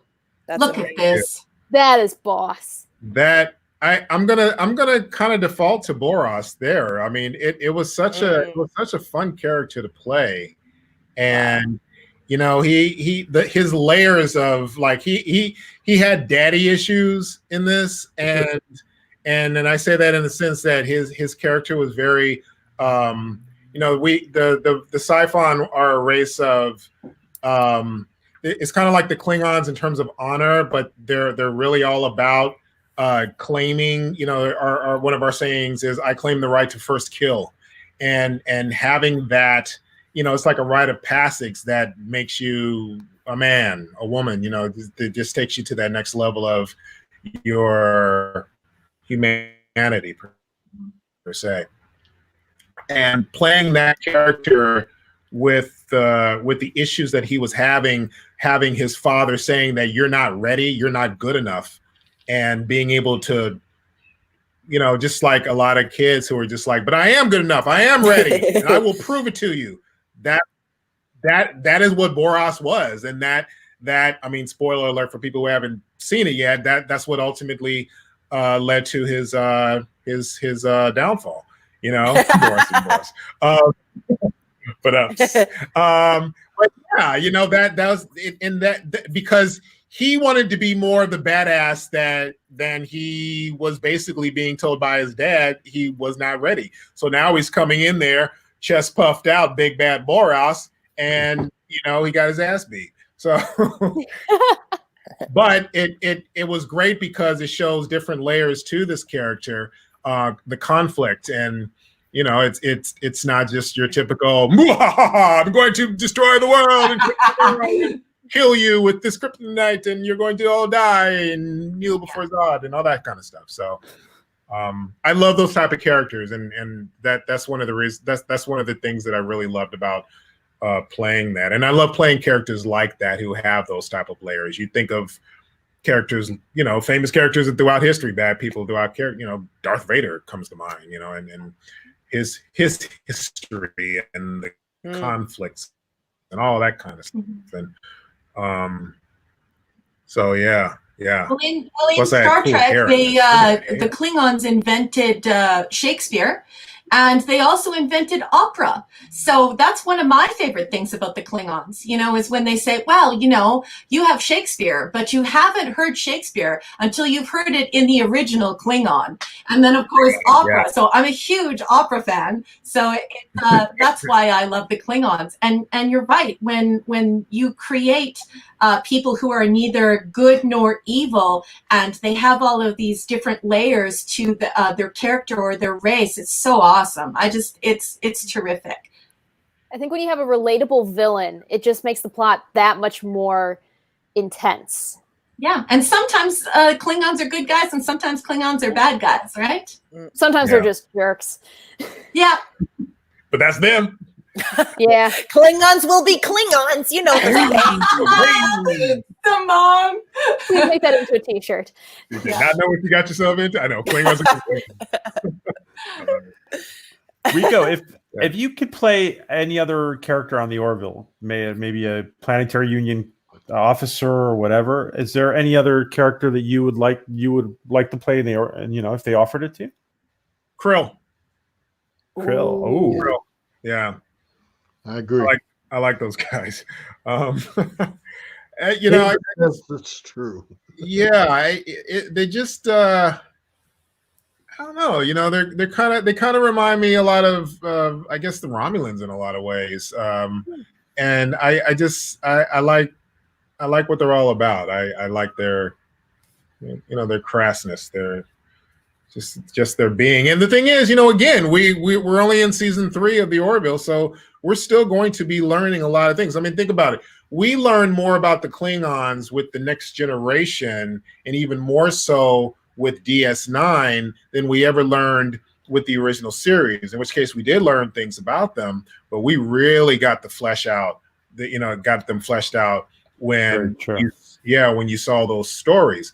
And now even with Discovery, you're seeing another part of them where that some people have mixed feelings about, but I always look at the fact that, hey, no matter what you feel, they're still Klingons, and you're still seeing another part of that history. They're my boys. Yeah. So yeah. So that's badass. Yeah. Not even just like the prosthetic, but the costume design too. Yeah. It flows so perfectly. I can't get over Rico, how beautiful it is. Did you ever do any promotional work as a Mocklin for the conventions? Yeah. You did? Okay. Oh yeah. Yeah. I with the autograph table, I got the the headshots set up there, and done a lot of interviews and stuff like that. Now, no, but I mean, were you in costume? Were you? In costume?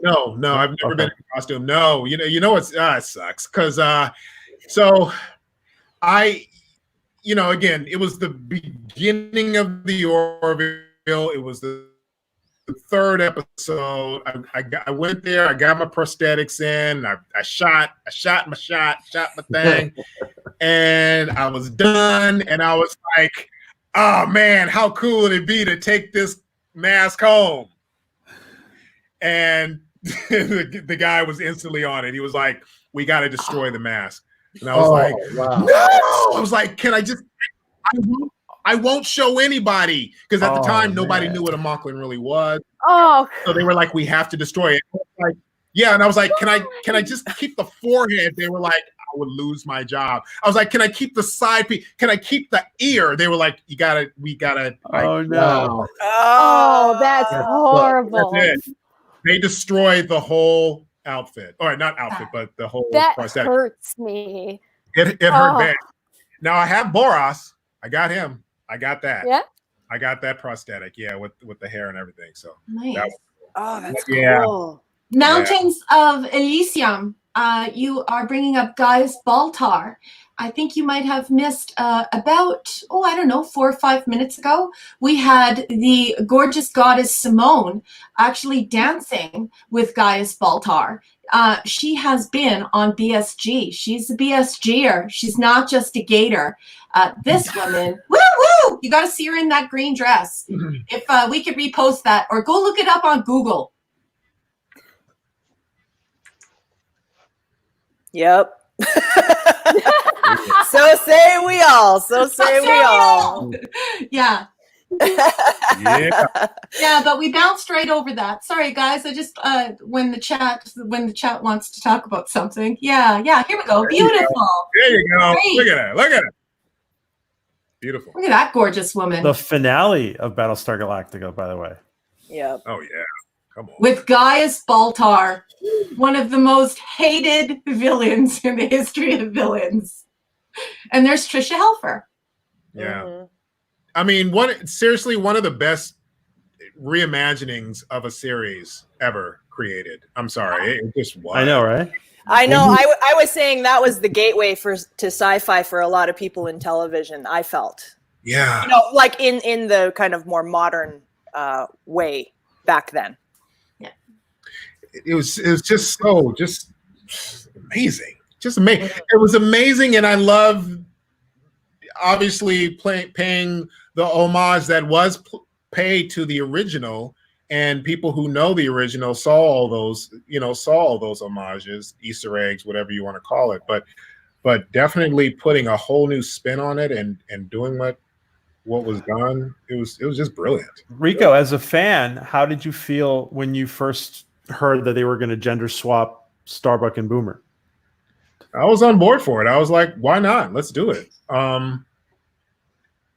Yeah, because it was done well, obviously. No, it was done. It was excellent. You didn't. I personally didn't even think twice about it. I was like, okay, all right, let's go. This is the ride we're going to be on. Let's do it. And seeing the first episode, you had no choice but to be like, oh my God, if they're going to do this throughout the whole series, buckle up, seriously. Mhm. Anybody who wants to talk about Battlestar Galactica, please know that we have a little show on Pegasus Actual Podcast. It's a bunch of professional writers and editors, and we talk about Battlestar Galactica. We talk about it as professional writers, and we also talk about it as fans. So that starts in a couple of hours on the Pegasus Actual Podcast. So if you'd like to go over there and drool over Simone or any of the other Battlestar Galactica characters, we'll be over there doing that. Drool. Well, thanks for sharing that, Mountains of Elysium. Thank you for sharing that, Mountains of Elysium. Oh. Yeah. Somebody just real quick. I remember reading one of the questions a while back. Somebody had mentioned Spock being half Vulcan and half human. So actually, Sarek, his father, would have been more of the true Vulcan. That I agree with that to a point, because I feel like with Vulcans do have emotions. They just suppress them. They learn how to suppress them. And while yes, Spock is half Vulcan and half human. One of the things that just to me made his character so wonderful was the fact that you always saw within him that struggle to live up to what is expected of him, but also try to be as true to himself as possible. And I think that's what made it for an even more interesting character all around. Whilst being the Vulcan that he was, and then of course, yes, there was Sarek and what he represented in terms of what he wished his son was more of. And so, yeah, I just wanted to touch on that. I agreed and respectfully disagreed in that respect. So. Oh, thanks for bringing that up. Actually. Yeah. Everybody's asking you all these questions about your job, but you know, you're also a person, and I haven't asked a question for a while, so I'm just going to go ahead and ask you, what's the first thing you're going to do after this whole lockdown, stay at home? What are you going to do? What's the first thing you want to do when all of this is over, when the COVID-19 passes and we all feel safe? What are you longing to do? Rico. Visit my family, visit my mom, visit my siblings, visit my nieces and nephews, and just, you know, spend a little time with them. I'm not, you know, I'm making the conscious choice not to go home just because of what's happening, and I don't want to accidentally catch something along the way or what have you and bring it there. Hopefully all this will happen sooner than later. I'd love to also travel. Now, I'm saying all these things. I definitely want to go home, but I also know it's possible that as soon as this opens up, you know, the industry is going to open up. And if that happens, I was like involved in three projects back to back that I would have probably have been on the third project at this point before all this went down. So it might be a possibility that regardless of what I really truly want, I might end up back on set, which is not a bad thing also. But yeah. But no, that's a good answer. I want to be at work too, right? I think some of us really want to get back to work. Yeah, we all definitely want to get back to work. But definitely I want to go home and see my family. And I just want to get out of LA. I just want to go home and just chill for a minute, you know, and just, and travel if I can travel, and you know, and just really appreciate nature again, like we can in the ways that we have before we had to resort to social distancing and just all those things. And hopefully we do it a lot smarter and a lot more appreciative. You know, one way you can travel and appreciate nature while socially distancing, storm chase. If you ever need a guide, come on out. That's true. I think that's an invitation, Rico. I see. Well, let's go Wear a chase. helmet. Yeah. Yes, bring your own helmet. Let's go chase some tornadoes. Danny! Oh, wow. Oh, wow. Pretty cute. Danny great. Glover played my father in a movie called The Haramaya Bridge, directed by Aaron Woolfolk, a good buddy of mine from the Bay Area as well. It's director, writer. And when I got this part, I said that I was really proud to be one of the few actors who can say that I played Danny Glover's son. Yeah. That Wow. just is. I think that's a t-shirt. Yeah. Or Danny Glover played my father. Oh, yeah, right? I know. Brandon Mockdock. We're going to redo your entire wardrobe. Yeah. Mm. Of cliche. Do you want to tell us more about that role? Rico? Yeah, I played a son. So it dealt with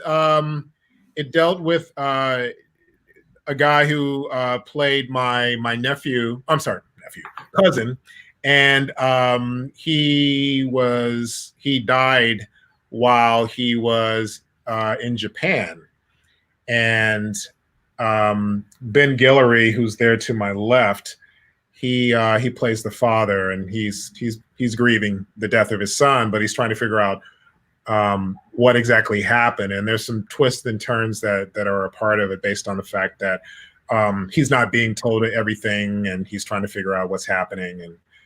And Danny Glover plays his brother, and Ada Wolf, she plays my sister in it. So it's out on. I think you can see it if you have Amazon Prime. Cool. I think you can see it for free. Cool. Or you can rent it or buy it. Yeah, wonderful movie. Wonderful movie. Oh, We shot nice. it up in San Francisco. I think it was like 10 years ago, something like that. But yeah, Danny. I'm also a part of the Roby Theater Company, which is a theater company that was started by both Danny Glover and Ben Guillory, who and I've done some plays with them as well. And so there's a long history between myself and the theater company with Danny Glover and Ben Guillory as well. Cool. Oh, wow. Yeah, it was a great role. It was a great time. It was a great thing to shoot. I was really proud of the project. Yeah. Wow. Excuse me, I was trying to put a picture up and I lost you guys for a second. Technology, yay! Let's see if there's any questions, guys. Any questions in the chat that we want to ask Rico? Yeah. Before, because Somebody says, "Why are you interviewing Lionel Richie?" oh wow, Are you kidding me? I love Lionel Richie. Like Yeah. I one of my favorite songs is All Night Long, and I went to Vegas for like a belated birthday present to go see Lionel Richie. I love Lionel Richie. And maybe this is an opportunity you could play Lionel Richie in the movie of his life, perhaps. Oh my God! That'd be Let me cool. tell you something. I've gotten that Really? so much that I look really? Wow. all the Like all time. night long? But here's what's fun. all night. Oh no! But before as they approach me, they say hello. Oh, Sorry, no, that was I amazing. love that. I love that. I love that. You're so Tuesday. Oh my But gosh. yeah, no, but here's what's funny. As soon as I shave this off and the hair comes off, you'd look right by me. You wouldn't even think it. But as soon as I have this look, and I get Lionel all the time, I want to play him. And I already told one of my old reps, I was like, look, as soon as the Lionel Richie story gets announced, start plugging me. Start the producers. But yeah, I love Lionel Richie too. I've always been a fan, from the Commodores to his solo, and Yeah. All Night Long is definitely one of my personal favorites. I love that song. She's a brick house. Yeah. And he's still rocking it. I mean, yeah, that I saw his concert on YouTube. It was like a full-on concert, and Oh, so good. yeah, he be killing it. Oh, I yeah. saw him in concert last year or the year before, and he was sensational. Yeah, Oh, he yeah. still got it. He still got it. He still got it. Yeah. Definitely still got it. Yeah. I get that a lot, and you know what? I at one point I was just like, God, another one. But you know, I've embraced it. I want to play him. I want to play Lionel. I want to do it. I'm throwing it out there again. Am I the love child of Danny Glover and Lionel Richie? Y'all got jokes. That is so funny. Maybe on Mockless. Maybe on Mockless that could happen. Maybe point. I'm on. Been hatched on Right? Mockless, Right? There you go. right? Right? Oh, Just saying. Although the Mocklins are assholes, because you know we basically said no women exist on this planet. Yeah. That was bullshit. Because True. as we know later on, we got called out on our mess. But I do like the fact that we have invented another T-shirt for you. You could just put hatchling. Oh. You know, merchandise is like the biggest part of like a lot of franchises and whatnot. I'm like, you know, maybe for the next, you know, autograph table, I need to start having some Doc Mock.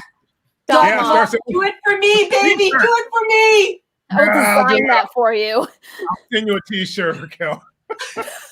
Please do. Simone, real quick, do you do a lot of cons? Do you do a lot of conventions? Yeah, I got actually 2 coming up. I've got one in October in Vancouver, Canada, and then I've got one in England in November. But it was funny because I was offered all these great conventions in Australia and Europe, and you know, in the beginning, I didn't really know to take them. I actually declined quite a few because I thought, well, I haven't seen the entire Stargate series at that point. So I thought it would do a disservice to the fans, and I thought, I'd feel like a fraud. So I said, no. But then once I did them, I was like, this is the best thing ever. And people brought me gifts, and it was just a gas. And I have some friends that I've met through the conventions that, fly all across the world just to come and meet actors. And it's incredible, the kind of relationships that you have. And those people, once that weekend is through, because they've got you working from the beginning you wake up all the way till the night, and then rinse and repeat. By the end of it, yes, I'm tired, but I actually feel a sense of loss, because these people are just so kindred and beautiful and so pure-hearted. I really love the fans, and I love working at conventions and connecting with everybody. It's a lot of fun. Right.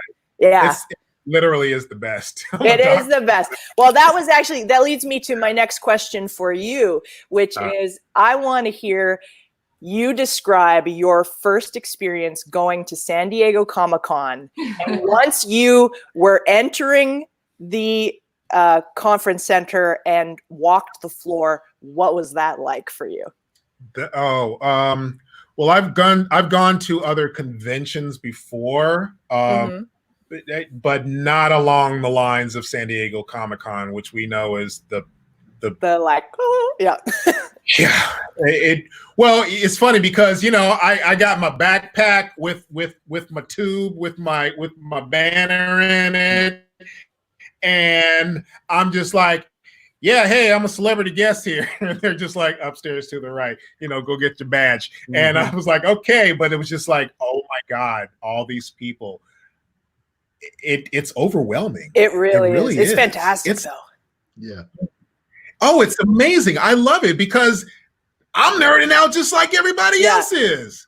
But I'm trying to be in business mode, just getting my ass up to my table, because that can be that's with San Diego, with smaller conventions, it's a lot easier. You just go up, they give you your badge, But even with the big conventions, you got to show this. You got to show that you have that you can get in there. And that's why I'm just like, look, is there a place just for the people who are guests of the convention to just go get their stuff and do, so you don't have to be a part of like the huge conglomerate that has to wait in line and all that?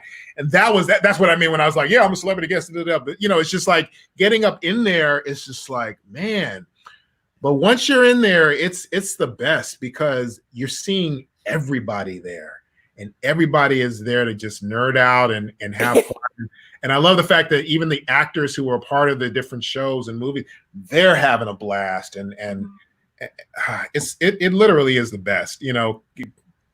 It's everything. You know what you're going to get out of it, and it's still unexpected in a lot of ways, because you don't know exactly how it's going, how things are going to go. I mean, you're going to go for the most part great, but you don't know. There's so much happening. There's so much going on. And sorry, go ahead. No, and for a lot of people like myself, who basically, I've been on both sides, so I know what Rico's saying. I mean, I used to go to cons all the time, and then going as a guest, it is surreal, because you're like, it's a whole different world. For the con goer that goes, they're only getting one aspect. We're fortunate enough to have both sides of it, because not only we were attendees at one point, and now we're on the flip side of it. So it is surreal when you're walking in the green room, and you're working with all these other people, you're appearing with all these other people, and people that you either admired their work or what have you. And at the same time, you're trying not to fanboy, fangirl. At the same time, you're like, oh, yes, how are you? How are you? And in the back of your mind, you're like, oh, my God. One of the surreal moments for me was being in the green room, and I'm sharing the green room with all the captains from Star Trek. Oh, so we're talking about Avery Brooks, William Shatner, cool, Kate Mulgrew,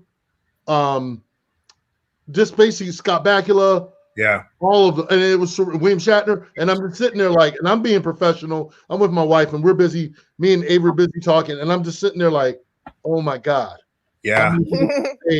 How many people can say this? And I think the one surreal moment for me, a couple years back, like maybe 10 years ago, I'm appearing in New York, Big Apple Con. William Shatner, I was preparing as a pro wrestler. William Shatner, he was doing the signing, he went in the back. I introduced myself to the bodyguards and said, oh, I just wanted to pay my respects. And they were like, oh, whatever you do, don't touch his hand. Da, da, da. I was like, no problem. So William's Bill's sitting in the room. I go and introduce myself. Hey, how you doing? I'm the Smoke, blah, blah, blah. He's like, oh, it's good to meet you. Shaking my hand. And I'm like, can we sneak a picture together? And he was like, oh, yes. So we got this legendary picture. But to me, I'm like sitting there like, oh my God, Captain Kirk. Be professional though. But I'm like, it's Captain Kirk. You don't understand. Right. Eric, can you For us, we're like, so Eric, can you just share real quick your involvement with Philadelphia Comic-Con so everybody knows? Well, okay, so I've done a lot of cons. I've been on tour at Wizard World as a host, as a guest. And then flip side, I was a guest for Great Philadelphia Comic-Con, and I ended up becoming one of the directors for Great Philadelphia Comic-Con. So I help out not only with bringing in some of the top tier cosplayers, but I also do hosting. I host to celebrities for Q&A panels, but also myself appearing also. But at the same token too, you know, we work a lot with a lot of celebrity guests and all, making sure they're accommodated. And also at the same time, I'm like doing the QAs with them and stuff like that. So it's a surreal experience because you're getting to see the full scale of what the whole world is like. And for me, not just as an attendee, not just as a guest, but as someone who's working behind the scenes to help out all along the line. I love that picture. Wow. Nice. Wow. The fact that you get to do all that is surreal.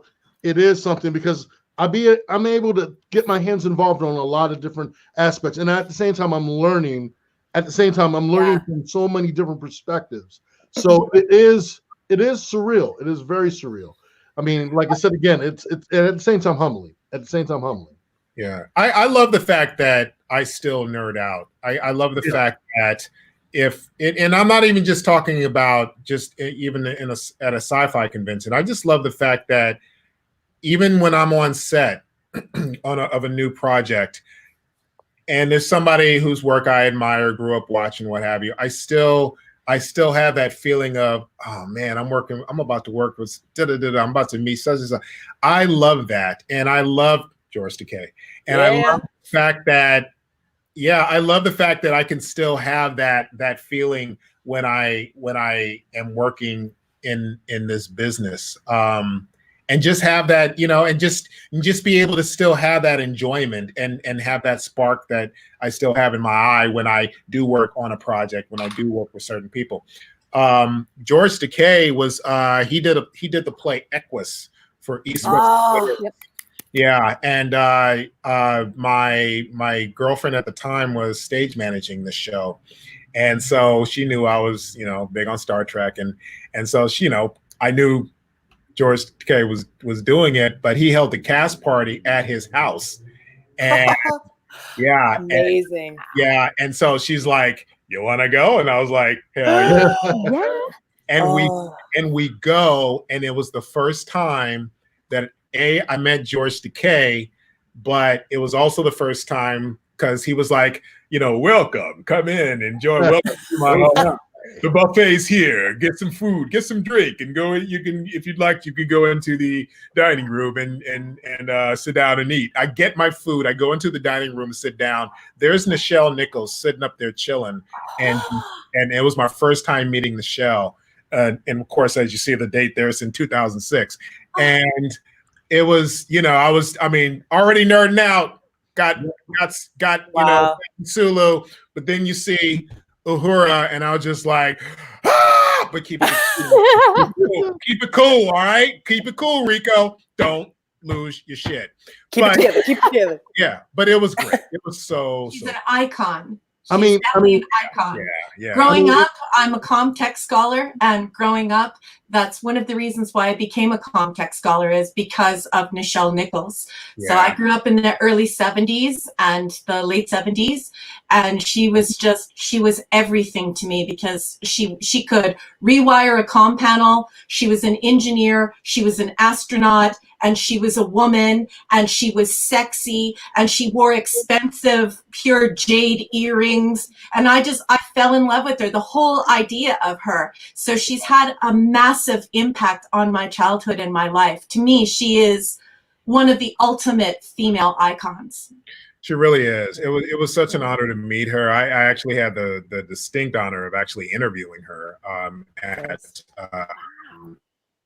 yeah at Silicon Valley Comic Con, and it was a panel, of basically her, and I was doing the interview, and it was cool. And I had met her a few times before that, but yeah, just one of the sweetest women, and just the coolest. It's Nichelle Nichols. It's Uhura. It's just like Martin it's Luther King was her fan.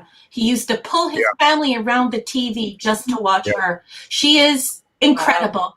I'm so jealous. I never get jealous, but Rico, I'm totally turning green here. I'm green with envy. What a great story. Thank you for sharing that great story. Green with Orion envy. Thank you. No, Yeah, exactly. it's always a pleasure to see her and just to say hi, and just she's such a treasure. She's such a treasure. Sensational. Yeah, thank you. Yeah, no, she is. She really is. So, yeah. Rico, we've had you for you've been very generous with your time. I just before we wrapped up, I just wanted to bring us back to the Orville episode, and I just wanted to just so people could know, I just wanted to, because somebody asked before, was it a 2-day filming or was it a 1-day filming? It was 1 day, and funny enough, it was on a Sunday that we shot that. Yeah, it's kind of odd because usually a lot of things aren't really shot on the weekends. But yeah, it was shot on a Sunday afternoon at the Fox lot, and 1 day. I mean, I got in early in the morning, and I left like around the early evening. But yeah, and the majority of the time was the prosthetic application, and then we did the scene, and yeah, again, it was the first time, one of the first times you're seeing the Mocklins, so you're seeing just these characters. And actually, another buddy of mine was in the episode, Antonio Charity. He played the lawyer in that episode as well. And you just had a bunch of people. Yeah, you just had a bunch of people playing Mocklins, and it was just really cool. And we're just all kind of like sitting around looking at each other. It was Mocklins. Peter Macon, who plays Bortus in the Orville. So a little quick funny story about that. So Peter and I actually did theater together early, both in our careers as actors, when I believe at the time we were both just doing theater. We did a play called On the Hills of Black America. And here's what's crazy. There was a series of scenes. Peter and I were in the same scene together. When I did the Orville, I did not know that was Peter. I did not realize that was him. And later on, it actually took a friend of mine who saw something that I posted and tagged Peter on, that she was like, that's Peter who we did On the Hills of Black America with. And I was like, get out of here. And she was like, yeah. And I was like, that is crazy. So if obviously next time we see Peter or have the opportunity to talk to him, I'll be like, bruh, we did theater 5,000 years ago. And I was like, whoa. So that was cool. One other thing, this prosthetic was actually like a hood. So the whole thing was just like zoom. And I had to put my hands here so they can like put the thing down and then glue it. Yeah. And that's how, so it wasn't like a 3-parter like Boras was. And then they just blended in the makeup, and the mouth is mine. The side, these little parts, that's prosthetics. Brilliant makeup. Wow. Yeah, it looks great. Awesome. Yeah, they killed it. They crushed it. Killed it. Was it, as far as, was it comfortable as for acting in it once you had it on? Yeah, it was. I had like a small itch, I remember, like right back here, but for the most part, it was fine. I didn't have any issues with it. I've always been asked a lot, do you get hot in that? Do you get claustrophobic? I never got hot or claustrophobic in either of the prosthetics, either for the Mocklin or for Boras. It was fine. I mean, if I did feel a little something, I just do that just to kind of, get the itch out, just, whatever. But it was fine. It was cool. Yeah, Vile Mike, you are correct. Rico is a real nerd. He is actually one of us. He loves science fiction. He's actually intelligent. He actually is involved in science fiction and understands it. It's so cool. Yeah, Rico is a totally cool person, and he just eats this stuff up like we do. Nerd, nerd, nerd. It's so good. Nerd is the word. If we counted all of our nerd points together. Yes. I'm sure there's a T-shirt out there, but I'll add "nerd" is the word. Nerd, nerd, nerd. Yeah, nerd is the word. No, I love it. I will never not love it. I can't imagine my life without it in my life in some way, shape, or form. You know, I love the fact that a part of my career is in sci-fi. I'd love to continue that. I know I will. And it's just always been awesome. I also love the fact that the majority of my career does also embody comedy. It also embodies drama. I mean, you know, again, as actors, we want to play all different types of roles and different genres, and we don't always want to be just the pretty face or the badass. We want to be the funny person. We want to be the person who's doing the one thing that you would never ever in a lifetime think we would do. Yeah. Yeah. That's what it's all about. That's what this business is. You know, it's like if we can't do that, then we're doing a disservice to ourselves and to people who are fans of our work and people who just want to see really good work out there. Well, you've made some fans here today. Can we please highlight Mando Merck at 5:26 p.m.? That'd be great. One of us. Yes. He is one of us. And it'd be great if all of you could follow him on Twitter and follow him on Instagram.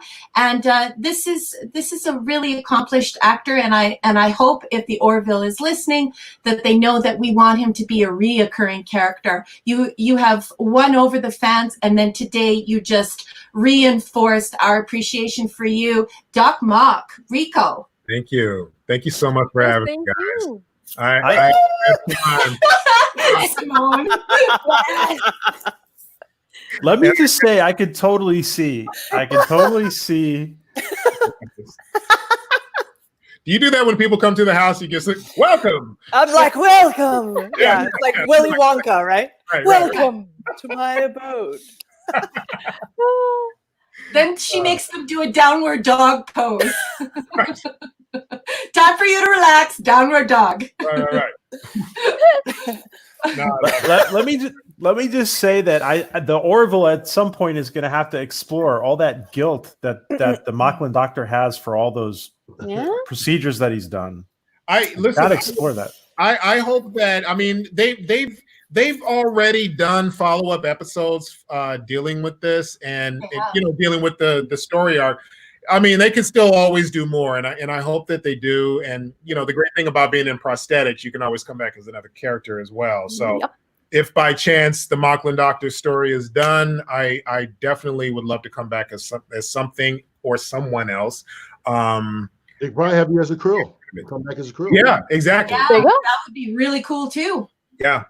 Listen, I see Seth MacFarlane at different events here and there. Last time I saw him was at the EW party at San Diego Comic-Con. He always knows me when he sees me, remembers me, and I always remind him I'm always here and available, to come back more. So, and I gladly plug the Orville all the time and really give it the love that I feel like it does deserve. And because again, I had a great time on the show, and I had a great time with the people in the cast, and it's just a fun ride. And I love the fact that it has the fan base that it has, and that it's continuing. And season 3 is about to happen soon, and I'm excited for it. I'm here for it, and I would say hopefully look for a Mocklin Dockler near you or somebody. I hope so. I hope you are the next McCoy, because you're ready to do it. Here we have Vile Mike saying, I seriously enjoy it when you guys do these interviews for us fans. You, Simone, Eric, yeah, look at this. I seriously enjoy it when you guys do these interviews for us fans. It just makes things even more like a community. Thanks. And, so say we all. How wonderful for Eric and Katie and Simone and Rico for you guys to come here and entertain us and tell us about your lives entertaining people. We really appreciate it. Thank you. Yeah. And if you guys want more interviews like You guys this, are the best. apart from Orville Nation, Simone is killing it on her channel. She is. She's going to continue to be killing it. Yeah. Thank you. Oh, just wait 1 second. Fortean Barber. He says, "What the HE double hockey sticks is downward dog?" Well, many of you may or may not know, Simone is actually like a licensed yoga practitioner, and I mean, she's actually serious at it. We're talking like took it in university and is actually No, not university. I'm a certified yoga instructor. Oh, certified. Okay. Who taught and also taught teachers how to teach. So I would even teach people, like the teacher's teacher. There you go. Okay, Ooh. so she's the teacher's Yeah. teacher. So could you please tell Fortean Barber what the HE double hockey sticks downward dog is? Oh, yoga guru of gurus. Oh, it's just when you're in an inverted position and your hands are here and your feet are here and you're just doing an upside down V with your body. There it is. Cool. I knew that. I knew that. Well, Rico, thank you so much, and you've been so generous with your time. And Yes, thank Simone and Eric, thank you both as well Thank for you. joining us. You've all of you been so generous with your time, and you're always welcome back. This is your house, Rico. If you want to come back and just shoot the shit or whatever, you just want to, you're always welcome. Okay, and of course, Simone and Eric. I would as well. love. You guys are great. You guys are great. This is so much fun, and I look forward to doing it again sooner than later. Rico, Sure. is there anything that we didn't ask you that you would like to share with fans? Do you have any upcoming projects that you would like to discuss? Is there somebody you would like to give a shout out to? Is there anything in your life going on that you would just to take this moment to do your plugs? Sure. Well, first of all, I would love to ask that people please follow me on Instagram. I am Rico Anderson is my handle, and I just completed a movie that was just released on DVD called Get Gone. It's a horror feature that stars myself, Robert Miano, and Lynn Shay from the Insidious series, and it's a great homage to a lot of old horror films, but it's a horror film all the same that stands on its own. And one of the things that I'm most proud about it is the fact that I am the hero of the film, and let's just say I'm a black man in a horror film that does not die. Yes. Rico, It's big. It's a big. hysterical.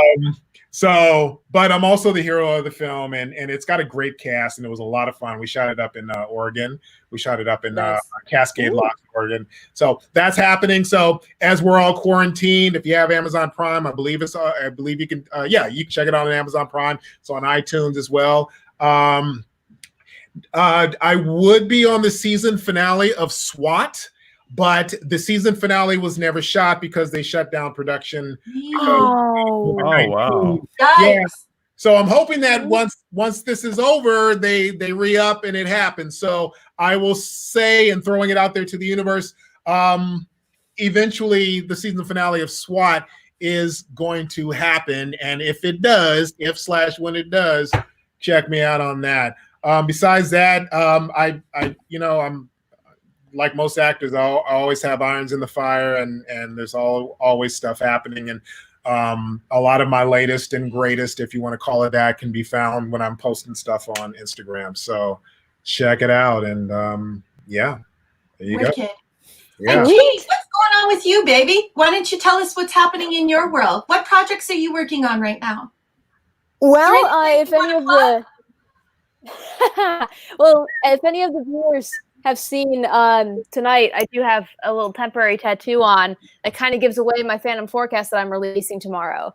So yeah, keep an eye out for that fandom forecast. As always, I'm open to any suggestions for fandom forecasts. I now have time. We rebuilt our entire graphics system over the past few months, and it's been torture, but it's done. So I have more time now. So keep an eye out. There's going to be one drop tomorrow, and then of course the Axonar one is coming together now that I figured out how to use it. And it's important for the whole chat to realize that Katie has actually extended a formal invitation to Rico to go and a tornado chase with her. So if there is any, all of you can you'll find it here on Orville Nation and on Katie's channel. I swear. No, if any of you guys ever want to go chase tornadoes, we could do a podcast while chasing. It would be fantastic. Simone, what do you got going on? Tell us about your life, babe. I just picture a lot of yelling while that's happening. Exactly. High energy. Deathly stakes.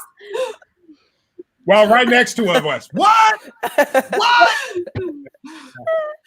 Yeah. What's your favorite show that you ever worked on? Yeah, exactly. Well, you have to get people pumped up. Unless, of course, What do I do when I'm... Unless, of course, my microphone is like super loud. I didn't change it from last time. You guys should have told me earlier. Oh my goodness. Anyway, go ahead. What are you doing right now? Or like this. What are you doing right now? Oh, are you asking me? Yeah. Oh, right. Okay.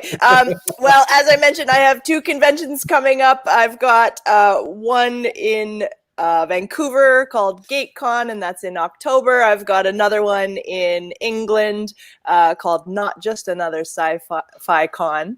And so tickets just went on sale for that. And then I have it's so funny. So this year I was supposed to do a documentary film about me going back to my roots. My mother's Chinese. So I was supposed to go to China this last April, which obviously didn't happen. And they were going to fly my family and myself and film us going to, see the roots of where I'm from. Yeah. So that is pushed for, in theory, next year. I've been auditioning for some things, and I also have a interview coming up this Wednesday with Power. I noticed that Rico, you were in the TV series Power. I did voice work for Power. Okay, cool. Well, one of the stars of Power, my buddy Mike Dopewood, got to work with 50 Cent for that whole show. So Mike Dopewood is the star of Power, but he's also been on Stargate as Atlantis and SG-1 and Dark Matter. Anyway, so that'll be on my show, on my YouTube channel, on the Simone Bailey Show next Wednesday, and you can find me online, get all the details. We'll check it out. Yep. Awesome. Eric, what's going on? Tell me, give me the story. Give me the story. You want the story? You got. I need the story, baby. All right. Well, this Saturday I have I host with 2 other co-hosts video game series called Pass the Controller. It's coming on this Saturday at 7 p.m. We do a show once a month covering everything in the video game industry, what's going on. We talk about our favorite video games. Rico, I know you did some voice work for some video games, and if you guys want to ever come on, you're more than welcome. Besides from that, I'm doing some auditions as well. And as you see in the backdrop, I have been working on my Orville fan series, the Planetary Step. We got some announcements coming up in the next week. Also, if you didn't catch it earlier, I'm appeared on Dispatches from Elsewhere on AMC. They just finished off the season, so if you get a chance, check it out. And we're going to be doing a lot more plugging for Planetary Step. And let's see. If you want to check me out, you can check me out on Instagram because I'll be debuting some new cosplays, new costumes. I'm trying to break my record of doing 30 costumes for this year. Wow. As well as if you want to follow me, you can also follow me on Facebook or on Twitter because I've been utilizing Twitter more often, The Smoke 000, and on Instagram, The Smoke 007, or subscribe to my YouTube page, The Smoke 007 on YouTube. That's what's going on. Congratulations. Also congratulations. Before we go any further, I want the whole chat to realize that Eric has, achieved so much in such a short period of time. And I just wanted to congratulate you on your new production and the fact that we're going to turn it into a series. The fans are super excited about this. We really love you, Eric. Just congratulations. And thank you all again. And I got to say this, it's really humbling. Thank you all again. To all the fans out there who tuned in to see Rico, definitely a big shout out for Rico and for Simone. Give them a big shout out because, again, these guys were amazing. Thank you guys for coming on. Everybody here, from Katie to all you guys, PJ, Orville Nation, all you guys are awesome. Thank you to the fans for making this a really awesome time. Raquel, you are amazing. You are our hype lady. You are the hype girl. Without a question, you get me motivated every time when I hear you talk. I'm like, yes, I'm ready. I love you. Thank you very much. Great. So everybody, all the information for Rico, Simone, and Eric is going to be attached to this video. So everybody, please refer to all their social media. Go follow them. Make sure you're following all of their Instagram, YouTube, and Twitter, etc. Okay. Thank you, everybody, for being here. Thank you, Rico, Simone, and Eric, and Katie and Raquel. Thank you all. And thank you, PJ. Yes. PJ. And thank you, Thank PJ. you. And the chat. I'd love to thank the chat. Without you, we are nothing. It doesn't matter whether you're an actor or a broadcaster. This chat is all about you. I'd like to thank all the fans for all the wonderful questions and input and compliments, and just for sharing your time with us, allowing us in your homes and in your hearts and on your screens and devices. You guys are the best. Thank you. Oh, I almost I forgot. just looked at what time it was. Holy cow. I almost Katie forgot. has to go to Katie, bed. She has to no. go on air. No, wait 1 second, Katie. Okay. There it is. Oh! That's what I'm going to go to the store in at some point. But also, there's no behind, so that thing is just like surfboarding it, and you just, anytime you turn, you just whack people. I think it's just the coolest thing. Oh my God. Wow. Maybe I can do a Jurassic Park fandom forecast in that. There you Do go. it. Do it because you can. Do it. Do You it. must do Yeah, it. do it. That's good. On that note, guys, thank you so much. Jim, Sasha, 14, Mounts of Elysium, Mando, Joe, Alicia, Vile, Mike, Peggy, Tyrone, everybody, Lori. Wow, there's a lot of people in here still. Thank you guys for joining us. And USMC, thank you guys all for joining us. And you guys have a great night. Thank you. Have a great night, guys. Love you guys. Joloja. Stay safe. Joloja.